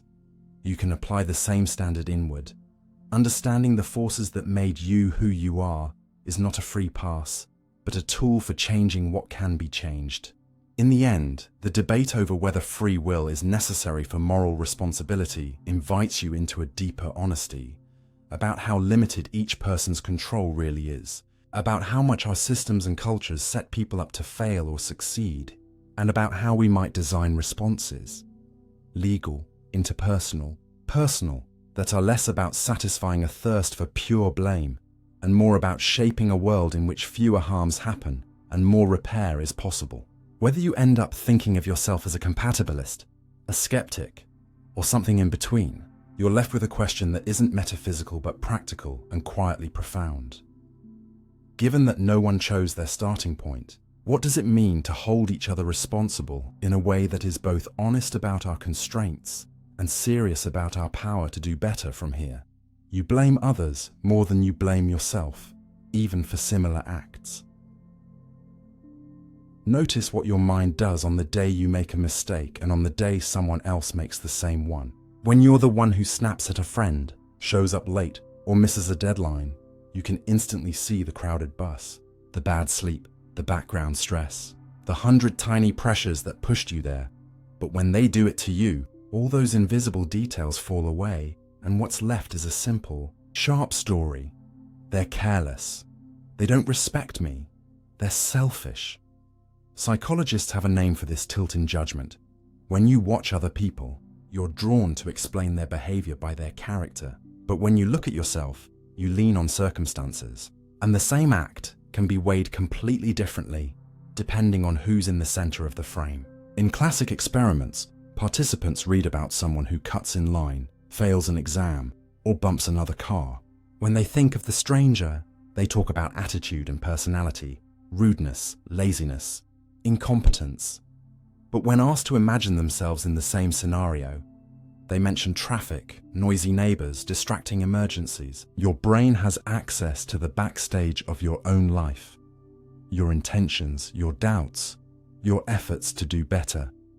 And those soften the verdict. With other people, you see only the final scene. On top of that, there's a quiet self-protection mechanism at work called the self-serving bias. When something goes right in your life, it's easy to credit your effort and talent. When something goes wrong, your mind instinctively searches for causes outside your core self. Bad luck, a confusing system, someone else's interference. Flip the perspective and the pattern tends to reverse. Other people's successes can be chalked up to advantage or chance, while their failures are pinned more tightly to who they really are. You can see this in everyday life when a colleague gets promoted and a small voice whispers, "They had connections." But when you succeed, the story is about perseverance and merit. Or when you forget to reply to a message and think, "I've been overwhelmed." But when a friend leaves your text unread, "They don't care enough," rises more readily. None of this means you're malicious. It means your mind is constantly trying to protect a fragile sense of being basically good and competent, and one way it does that is by bending blame in your favor. Culture and identity amplify this tilt. We tend to extend to our in-group, people who share our background, beliefs, or labels, the same generosity we offer ourselves, while judging outsiders more harshly. In studies where participants watch videos of fouls in sports, they rate infractions by their own team as less intentional and less serious than identical moves by the opposing side. Political experiments show that supporters of a party excuse ethical lapses more easily when their politicians are involved, while demanding strict accountability from opponents. The behavior is the same. The badge the person wears quietly changes the story you tell about it. At a group level, this becomes deeply dangerous. When someone from our community commits harm, we emphasize context, mental health, poverty, provocation. When someone from a group we fear or resent does it, we speak of inherent violence or backwardness. This asymmetry leaks into how news is reported, how laws are applied, how social media mobs form, all while individuals inside those processes feel they are simply calling it like it is. There's also an emotional reason you blame others. More being hurt or inconvenienced activates your threat systems, anger, disgust, fear, and those states narrow attention. When you're flooded by the sting of being talked over, betrayed, or ignored, your brain is less interested in nuance and more interested in drawing a clean line between victim and offender. Assigning strong blame outside yourself restores a sense of moral order. I'm right, they're wrong. And that clarity can feel safer than admitting that good people, including you, sometimes act badly for complex, messy reasons. What makes this even trickier is that, from the inside, your explanations feel fair. When you describe your own bad behavior, in context, it doesn't feel like excuse-making. It feels like telling the whole story. When others do the same, it can sound like they're dodging responsibility. Experiments that ask people to recall a time they acted hurtfully and a time someone else hurt them find a predictable pattern. You remember more of the pressures you faced and the attempts you made to do better than the other person ever saw. But when you recall being harmed, you focus almost entirely on the impact on you, not on what might have been happening in the other person's mind. Even your memory can be biased by blame. After a conflict, people often misremember details in ways that favor their own innocence, convincing themselves they raised an issue more gently than they did, or that the other person used harsher words than were actually spoken. Over time, those edited stories harden into certainty, making reconciliation harder, because each side sincerely believes their own narrative is neutral truth. Social media turbocharges all of this. You see curated snippets of other people's behavior stripped of context, a 6-second clip, a single tweet, and your brain rushes to fill the gaps with character judgments. While your own posts come with a rich internal commentary, you assume others will intuit. The result is a world where it feels easy and justified to condemn strangers and harder to extend to them the complexity you effortlessly claim for yourself. Yet learning about this bias doesn't have to paralyze you or force you into pretending. All actions are equally excusable. Recognizing that you tend to blame others more for the same acts can be the beginning of a more honest and useful way of holding people, including yourself, accountable. Practically, this can look like inserting small questions into the moment when you feel most certain of your moral high ground. When you catch yourself thinking, "What a terrible person," can you pause and ask, "If I had done this, what reasons would I have given? What pressures might I point to? What might I not be seeing from the outside?" This doesn't mean erasing the harm or denying anger. It means widening the frame before you lock the verdict. You can also flip the exercise inward. When you're tempted to minimize your own responsibility, telling a story where everything bad was someone else's fault, ask yourself, if a stranger described this same situation with them in my role, how would I judge them? Sometimes that shift exposes places where you're quietly giving yourself a pass you wouldn't grant another. Over time, practicing this kind of perspective taking tends to soften the extremes of blame without erasing your sense of right and wrong. You may still conclude that someone acted badly and that consequences are needed, but you're less likely to turn them into a one-dimensional villain in your mind and less likely to turn yourself into a flawless victim. In close relationships, that can be the difference between endless repeating arguments, each side certain the other is the problem, and a conversation where both can admit, I was wrong here too, opening a path to actually changing the pattern. Ultimately, noticing that you blame others more than yourself for similar acts is not an invitation to swing to the opposite extreme and blame yourself for everything. It's an invitation to treat blame with more humility. Instead of letting your first emotionally charged interpretations stand as the whole truth, you can hold it as a hypothesis colored by your vantage point. You can still set boundaries, say no, demand better behavior, and protect yourself from harm. Those are healthy uses of moral judgment, but you do it while remembering that you rarely know another person's full backstory, and that in some other situation, with some other mix of stress and history, you might not look as innocent to them as you feel to yourself. That awareness doesn't erase pain or injustice, but it can drain some of the poison out of your reactions, making room for responses that aim not just to discharge anger, but to improve the world you share. Clearer communication, fairer systems, more thoughtful consequences. And it can make you a little kinder to yourself too, because once you see how heavy the deck is stacked in your favor when you sit in judgment, you might recognize that some of the blame you've carried for years, for not being perfect, for failing under pressure, is also the product of a biased narrator in your head.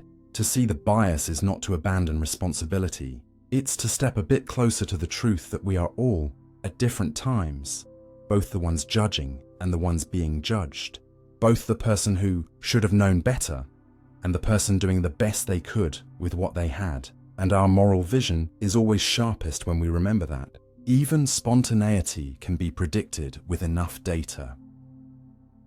When you say, I just did it on a whim, it feels as if something wild and untrackable broke through your routines for a moment, as if there were a crack in the predictable surface of your life where pure, unplanned choice slipped out. But if someone could quietly watch enough of your days in detail, that whim would often look less like magic and more like the next step in a pattern you didn't know you were following. Think about how your phone already behaves. It suggests the next word before you type it, guesses which photo you want to see, reminds you of places you might be heading based on the time of day and your history. It does this not because it understands you in any deep sense, but because you repeat yourself more than you realize. You text the same 3 people on Sunday nights, open the same apps when you're bored, walk similar routes at similar hours, react in similar ways to similar kinds of posts. When researchers have tracked large groups of people using location data from phones or cards, they've found that most of us circle through a relatively small set of places in fairly regular loops. Home, work or school, a few shops and social spots, and that with enough past data, the next stop on our spontaneous wanderings can often be forecast with surprising accuracy. The same is true online. What feels like a sudden decision to watch a particular video or buy a certain product is, from the perspective of a recommender system that has seen thousands of micro-actions from you and millions from people similar to you, just a point on a curve.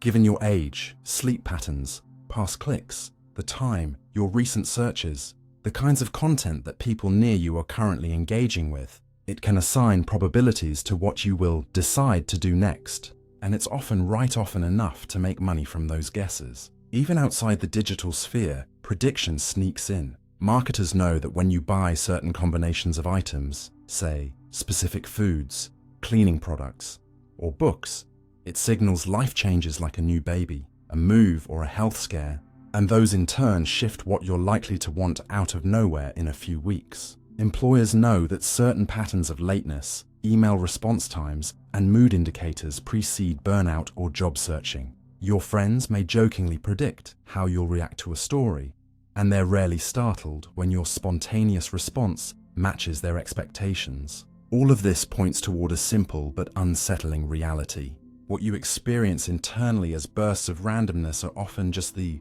parts of your behavioral script you haven't read ahead. This doesn't mean everything about you can be nailed down in advance like a timetable.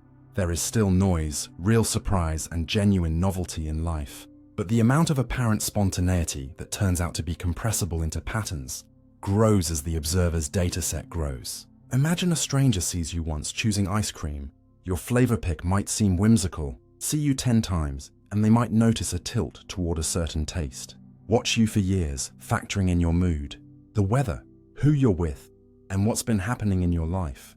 And odds are they can guess with decent confidence what you will call your random craving on any given evening. Scale that up to the way you spend money, respond to messages, pick routes, join trends, even choose when to take a risk. And the space for prediction expands. Large companies don't need to know your soul. They just need enough correlations. When people with your profile listen to this playlist at this hour, they're more likely to stay out late. When they buy this kind of clothing, they're more likely to click that type of ad. When their typing speed and online activity shift in these subtle ways, they're more likely to be lonely or stressed. Those correlations don't perfectly fix your next move, but they narrow the field, turning what feels to you like a wide, open sky of possibility into a cluster of likely clouds on someone else's dashboard. With each extra stream of data, heart rate from a watch, step counts, sleep times, voice tone in calls, the system gets better at saying, right now, this person is highly likely to do one of these 3 spontaneous things. The philosophical sting in all this is that we often tie freedom to unpredictability. If someone can see my next impulse coming, doesn't that mean I'm just running a program? But prediction and control are not the same thing. A meteorologist might accurately forecast that a storm will hit tomorrow. That doesn't mean they caused it, only that the system follows patterns they've learned. Likewise, a model that can predict your late-night social media binge or your sudden urge to message an ex isn't necessarily forcing you. It's just reading regularities in how your mind and environment dance together. From the inside, you still experience the choice as yours. The deeper question is what you want that choice to be built from. If most of your so-called spontaneous acts are the unfolding of habits, cues, and designs you've barely noticed, notifications tugging at half-formed worries, interfaces nudging you toward quick rewards, loneliness plus familiar coping strategies steering you into the same loops, then part of your freedom lies in deciding which patterns you're willing to let keep running. Knowing that your whims can be forecast with enough data doesn't require you to despair. It invites you to step back from the screen of your own life and ask, if an algorithm could predict this, what is it seeing? Is it seeing a person who always chooses the path of least resistance after a certain hour, who always says yes when framed a certain way, who always reaches for distraction under a particular kind of stress? And if so, is that the pattern you want to strengthen, or the one you'd like to begin slowly rewriting? There's a quiet power in accepting that you are, to a large extent, predictable, because predictability is another word for consistency, and consistency is something you can shape. You can notice the cues that precede the random decisions you dislike and change the inputs. Charge your phone in another room at night. Rearrange your environment so that the easy but harmful option is less available. Schedule contact with people who support your better impulses during your most vulnerable windows. You can deliberately inject new experiences into your routines, not to become chaotic, but to give your brain fresh material so that its future, spontaneous moves aren't all drawn from the same narrow past. You can even use the logic of prediction on yourself. If you know from history that you tend to sign up impulsively for too many commitments when you're excited, you can plan rules like, I never say yes on the spot. I wait 24 hours, writing a small protective script that changes what your future whims will look like. None of that makes you opaque to data-driven systems. They'll adapt, but it shifts the pattern they're learning from, slowly aligning your predictability with values you've actually thought about, instead of leaving it entirely to whatever your habits and your apps happen to reward. In the end, the idea that even spontaneity can be predicted with enough data doesn't mean you are a puppet whose strings can be fully mapped. It means that much of what you experience as sudden, free motion emerges from long-standing regularities. The invitation is not to become paranoid about being watched, but to become curious about yourself, to notice the grooves you run in so often that others could trace them, and then, with patience, to carve new grooves where it matters, so that when the next on-a-whim moment arrives, it carries not just the weight of your past data, but also the imprint of choices you made with your eyes open. Self-control can be strengthened, but only through habit, not choice. You know that quiet ritual where you mess up, feel disgusted with yourself, look in the mirror and declare, "That's it. From tomorrow, I'm going to be disciplined." As if one fierce promise could suddenly make you the kind of person who always eats clean, wakes early, studies for hours, scrolls less, and never loses their temper. And then, a week later, you're back in the same loop, wondering what's wrong with your will. The uncomfortable truth is that self-control doesn't grow out of those dramatic moments of resolve. It grows out of what you repeat when no one is watching. The unglamorous habits that quietly rewire how your brain and environment talk to each other, until saying no or staying focused requires less effort, because large parts of the decision have already been made upstream. At the neural level, your brain loves efficiency. Circuits that fire together often become more tightly linked, and behaviors that start out effortful and conscious can, with enough repetition in the same context, shift into routines handled by deeper structures like the basal ganglia, so that you no longer have to argue with yourself about whether to perform them. They simply unfold when the right cue appears. You can feel this shift in something as ordinary as brushing your teeth or locking your front door. You don't negotiate each night about whether you feel motivated to do it. You just do it because the cue, getting ready for bed, leaving the house, automatically triggers the action. The same principle applies to self-control. A person who always goes to the gym after work usually isn't exerting heroic willpower every single day. More often, they've built a stable loop. Clock hits a certain time, shoes go on, they show up, almost without thinking. A person who never keeps junk food in the house isn't winning 1,000 inner battles. They've structured things so many of those battles never get triggered. From the outside, this looks like superior character. From the inside, it feels like less friction, because the choice was made long ago and encoded into routines and surroundings. If you take this seriously, it changes the question from, how do I become more self-controlled right now, to what tiny behaviors can I repeat until they carry me where I want to go? Much of the research on habit formation suggests that 3 elements matter: a cue, a routine, and a reward. You can't simply say, "I'll stop procrastinating," and expect your nervous system to comply. You can, however, decide that when you sit at your desk at 9 a.m., cue, you will open one specific document and work for just 10 minutes, routine. Then let yourself enjoy a small, satisfying break, reward. Do that daily, and over time your brain begins to link the cue with the routine automatically, reducing the need for conscious pushing. Implementation intentions, those simple, if X happens, then I will do Y plans, work well because they transform vague wishes into concrete, rehearsed responses.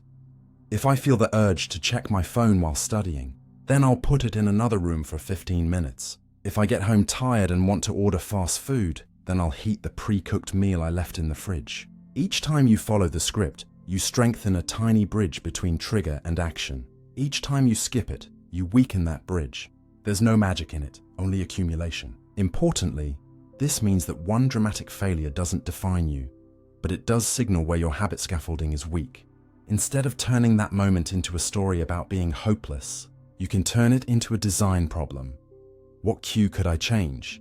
What friction could I add or remove? What small step could I make easier so that next time my default reaction is closer to what I want? Another uncomfortable insight is that you cannot build self-control in every direction at once, because habit building itself costs energy and attention.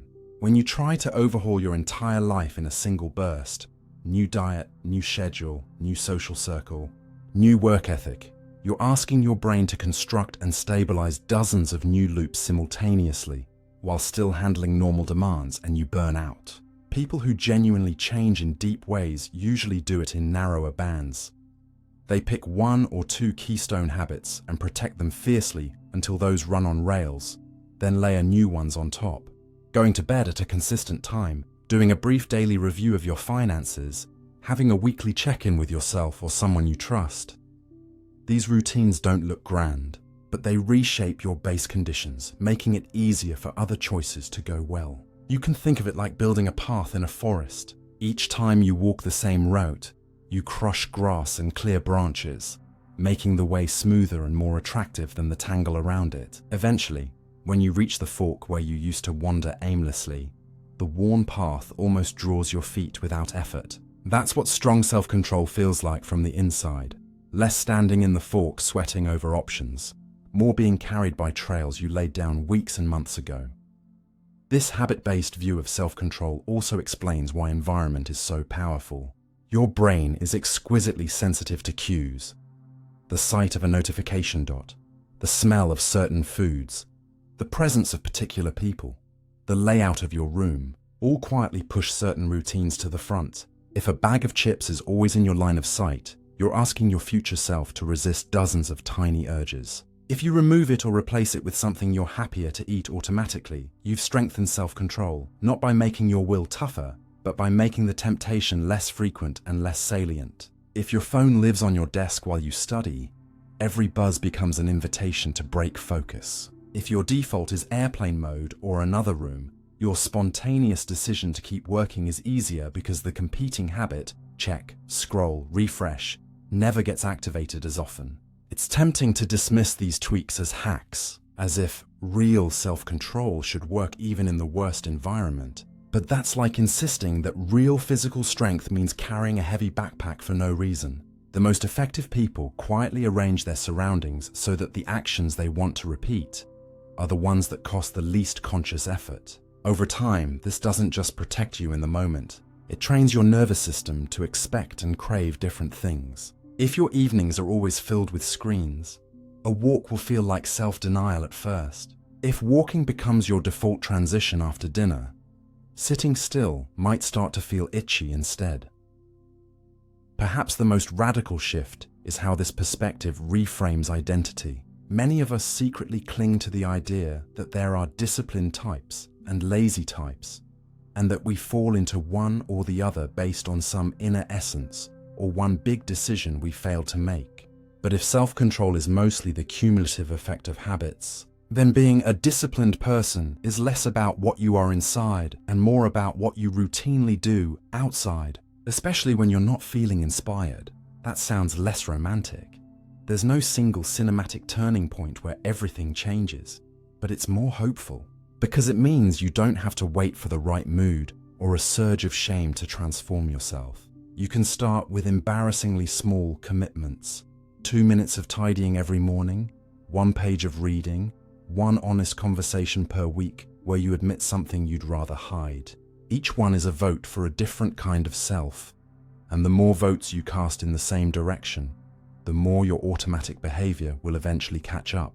In time, other people may praise your willpower, but you'll know the quieter truth, that what they're really seeing is the shape of your habits, carved little by little into your days. And if you falter, and you will, you don't have to declare that your will is broken. You can return to the same question: what routine, in what context can I repeat next, so that the self I'm hoping for becomes easier to be? Not because I chose it once with heroic intensity, but because I built it slowly into the bones of my life. Some people don't experience choice narratives at all. Picture living your whole life without that running commentary in your head that says, should I do this or that? No little inner courtroom where options are weighed. No, I finally decided moment. Just a quiet sense that things happen and you happen with them. For some people, that's not a thought experiment. It's normal experience. When researchers ask volunteers to describe what goes on in their minds at random moments, they don't all report the same thing. Some say they're almost always talking to themselves internally, rehearsing conversations, narrating choices. Others say their heads are mostly made of impressions, urges, or wordless hunches, and a surprising minority report almost no inner speech at all. If you belong to the talkative mind group, it's easy to assume everyone else also hears an inner voice arguing for and against every action, and then stamps decision made on whatever wins. But many people walk through their days with very little sense of I chose X instead of Y as a distinct event. They get out of bed when the alarm goes off because that's what happens. They eat the same breakfast because that's what's there. They answer messages as they appear. They go to work or school because that's what today is for. If you ask, why did you choose this? They might struggle to answer, not because they're hiding something, but because it never felt like choosing, only like continuing. Their lives can be stable, loving, and morally thoughtful. They can care deeply about others and their own values, but the inner story of me, the chooser, hardly ever plays. In some neurodivergent conditions, this sense of direct, storyless living is especially pronounced. People on the autism spectrum sometimes report that they don't experience much internal narrative around social decisions. They follow routines and explicit rules or respond to sensory overload versus relief. And only later, if pushed, do they generate a reason in words. Others with very strong habits and rigid schedules, developed either by temperament or necessity, describe their days as a sequence of next steps rather than a series of choices. For them, freedom doesn't feel like standing before a branching tree. It feels like having a script that reduces anxiety, and the absence of a choice narrative is calming rather than disturbing. On the other end, some people with severe depression or certain compulsive disorders feel something darker. They act, but it never feels like they had any say. The thought I could do otherwise doesn't show up as a real possibility, only as a painful abstraction, and so the very idea of a choice narrative can sound naive or cruel. If I could choose, don't you think I would? In yet other cases, cultural background matters. In societies that emphasize duty, family expectations, or fate, people are less likely to describe life events as my choices, and more as what needed to be done, or what was appropriate. The internal grammar of their experience highlights roles and obligations, not individual selecting. They may experience satisfaction or regret, pride or shame, but not as the outcome of dramatic moments of personal will, rather as the natural consequences of aligning, or failing to align, with the patterns around them. What makes all this so important is what it quietly says about free will. If the classical picture were right, that at the heart of every adult life there is a little inner decider, consciously weighing alternatives and then issuing commands, you'd expect most people to report that process when you asked what it feels like to act. Instead, we find a spectrum. At one end, there are people whose minds constantly explain themselves to themselves, narrating every turn, crafting elaborate I chose stories. In the middle, many who sometimes deliberate consciously and sometimes just follow momentum. At the other end, people for whom deliberation is rare or shallow, and action feels more like the immediate unfolding of habits, emotions, and circumstances than like the execution of explicit decisions. Yet all of these minds inhabit the same world, sign contracts, love their children, obey or break laws. This suggests that the sense of being a chooser is not a required ingredient for complex human behavior. It's one way, among several, that the brain can make sense of what it's doing. In those who lack it, the machinery of perception, memory, learning, and prediction still runs. They can still learn from consequences. Touch a hot stove, avoid it later. Speak harshly, see a friend withdraw, soften next time. Even if they never sit down internally and think, I will decide differently now. Their nervous systems update patterns based on rewards and pain, on feedback from others, on changing environments, without wrapping each update in a story about a sovereign inner author. If anything, this throws doubt on the idea that moral responsibility depends on a vivid experience of choice. A person who rarely feels, I am deciding, can still understand harm and care, still respond to reasons, still apologize and amend their behavior. Another who constantly narrates their choices can still refuse to listen, still rationalize cruelty. The narrative and the ethical capacity can pull apart. For you, meeting this possibility can be unsettling, especially if your own inner life is full of monologues about my decisions and my path. It raises questions. If some people don't experience choices as such, how many of your own choices are actually stories you're adding after the fact? When you remember thinking long and hard about a move or a relationship, how much of that was truly before the action? And how much is you polishing the memory now to make your life feel deliberate? Knowing that others live with thinner or absent choice narratives can make you more cautious about projecting your inner model onto them. Instead of saying, they chose this, they could have chosen differently, you might start asking, what options did they actually perceive? What routines were running? What pressures were invisible to me? That doesn't mean you stop holding people accountable.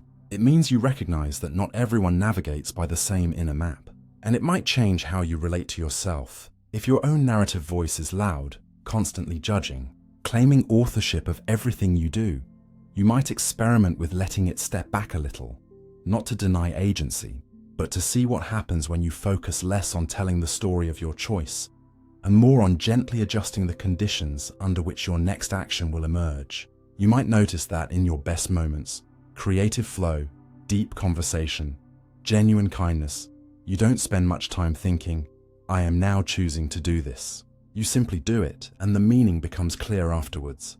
That isn't so different from the lives of those who never had strong choice narratives to begin with. It's just that for them, that quietness is the norm rather than a special state. In the end, the existence of people who don't experience choices as a constant inner drama doesn't prove that no one ever chooses. It shows that the human mind has more than one way to feel about the same underlying processes. Some of us watch our lives like a novel where the protagonist is always deciding. Some of us live them more like a river, noticing bends and currents but rarely narrating each stroke. Recognizing that difference can loosen your grip on simple stories about freedom and control and open a softer, more curious question. Not, did they really choose, or did I, but how does choice even appear or fail to appear in different minds? And what might we learn from taking those differences seriously? In deterministic universes, choice is an emergent illusion. Suppose for a moment that the universe is like an unimaginably vast clockwork.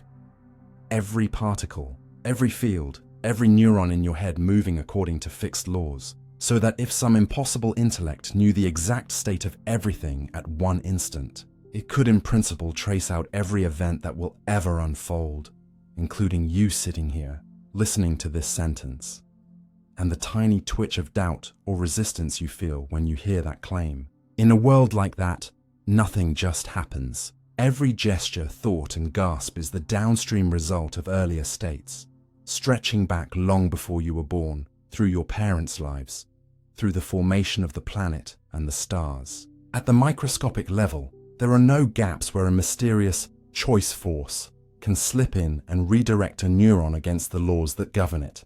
Yet at the scale you actually live on, this same clockwork produces something that feels the exact opposite of mechanical inevitability. The vivid sense of standing before alternatives, weighing reasons, and then selecting one path instead of another. You feel you could stay or leave, speak or stay silent, forgive or hold on to resentment, and that your decision in that moment is open until you make it.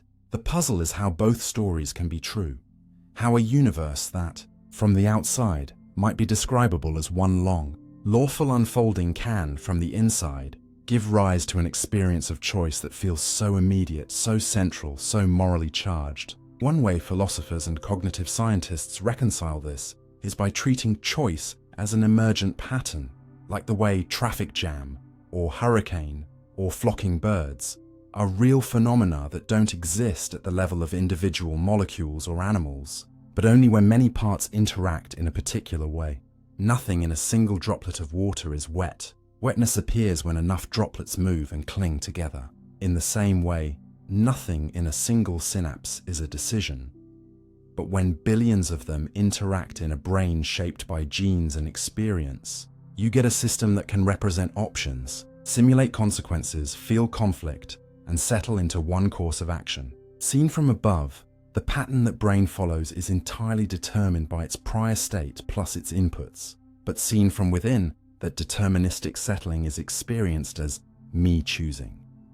To see how this can be, think about simpler systems we already know are deterministic yet unpredictable in practice. The weather follows physical laws, but small differences in initial conditions can grow into huge differences over time, a phenomenon often referred to through the image of a butterfly's wings affecting a storm weeks later. Because of this sensitivity, you can't forecast precisely what the clouds above your street will look like on a particular minute a month from now, even though, in principle, nothing random is happening. Your brain is also a non-linear, sensitive system. A slight change in hormone levels, a stray memory, a phrase from someone else, a bit of fatigue, and suddenly your internal state takes a different turn. When you look back, it feels like you could have gone either way because you can easily imagine nearby timelines where one factor was slightly different and your outcome changed, but those imagined timelines are themselves produced by the same deterministic, brain-considering counterfactuals. The feeling that multiple futures were genuinely open is part of how your mind models possibilities, not necessarily a window onto how the universe is built. When you deliberate, turning a problem over, playing out scenarios, you're running complex simulations, comparing predicted emotional and practical outcomes, using learned rules about what matters to you. A neuroscientist might, in principle, describe that entire process in terms of electrochemical changes. A programmer might treat it as an algorithm for maximizing certain values under constraints. Both descriptions leave out how it feels. The emergent illusion sits exactly there. Because you can't see the underlying machinery directly, only the high-level story it produces, you experience the narrowing from many imagined paths to one enacted path as a free, uncaused act of will instead of the final step in a chain of calculations that, given your history and current state, were always going to land where they did. Calling this an illusion doesn't mean it's meaningless or that you should shrug and say nothing matters. Other illusions, like color for example, are also deeply useful. There is no redness floating in the fabric of the universe. There are only electromagnetic wavelengths and receptors in your eye. Yet the brain's construction of color is a powerful way of compressing complex information about the world into something you can navigate quickly. Ripe versus rotten, safe versus dangerous. In a similar way, the construction of choice compresses intricate causal processes into a simple, actionable signal. This is what I'll do. You don't need to understand the physics of your nervous system to apologize to a friend, to refrain from touching a hot stove, or to save money for the future. You just need to have an internal model that says, I can do otherwise than I feel like in this split second, even if a godlike calculator outside the universe could, in principle, have predicted your eventual restraint. The emergent level at which you talk about reasons, character, and commitments is real in its own domain, the way thermodynamics is real even though it sits atop molecular motions. Just as engineers design engines using concepts like pressure and temperature instead of tracking every particle, you live your life using concepts like promise, temptation, and choice instead of tracking every neuron. The fact that these higher-level patterns ultimately ride on deterministic physics doesn't make them irrelevant. It explains how they can be stable and teachable. Your ability to respond to reasons, to learn from mistakes, to change your behavior in light of arguments or evidence. All of that is what choice amounts to at the scale of a person. Even if no part of the process ever steps outside law-governed causality, if you let this sink in, it can shift your emotional relationship to your own choices and to those of others. You might feel, at first, a wave of vertigo or even grief. If my decisions are emergent patterns in a determined system, am I anything more than a spectator to my own life? But that reaction sneaks in the assumption that real agency would require you to be something separate from the universe's causal structure, a kind of ghost that sometimes overrides physics. If you drop that assumption, a different picture appears. You are not outside the deterministic web, you are a part of it, a particular configuration of matter that can model itself. Imagine alternatives and influence what happens next through speech, planning, and coordinated action. The fact that, given everything exactly as it is, you will do what you do doesn't mean it doesn't matter what you do. Your actions are among the causes shaping other people's futures and your own. In a deterministic universe, you don't lose responsibility so much as relocate it. From a mystical power to break the chain, to a very concrete capacity to understand how the chain runs through you and to alter, in advance, the conditions that will produce your later choices. You can change your habits, your environment, the people you spend time with, the stories you tell yourself. Those changes will, in turn, change the emergent patterns that later show up as your decisions. There is no contradiction in saying, given who I was yesterday, I was bound to choose as I did today, but by understanding that, I can deliberately become someone who will choose differently tomorrow. Illusory or not at the deepest level, the experience of choosing is where you feel the weight of your life. And even if a cosmic intelligence could have written that moment into the script at the dawn of time, it is still, for you, the only place where you ever get to say yes or no.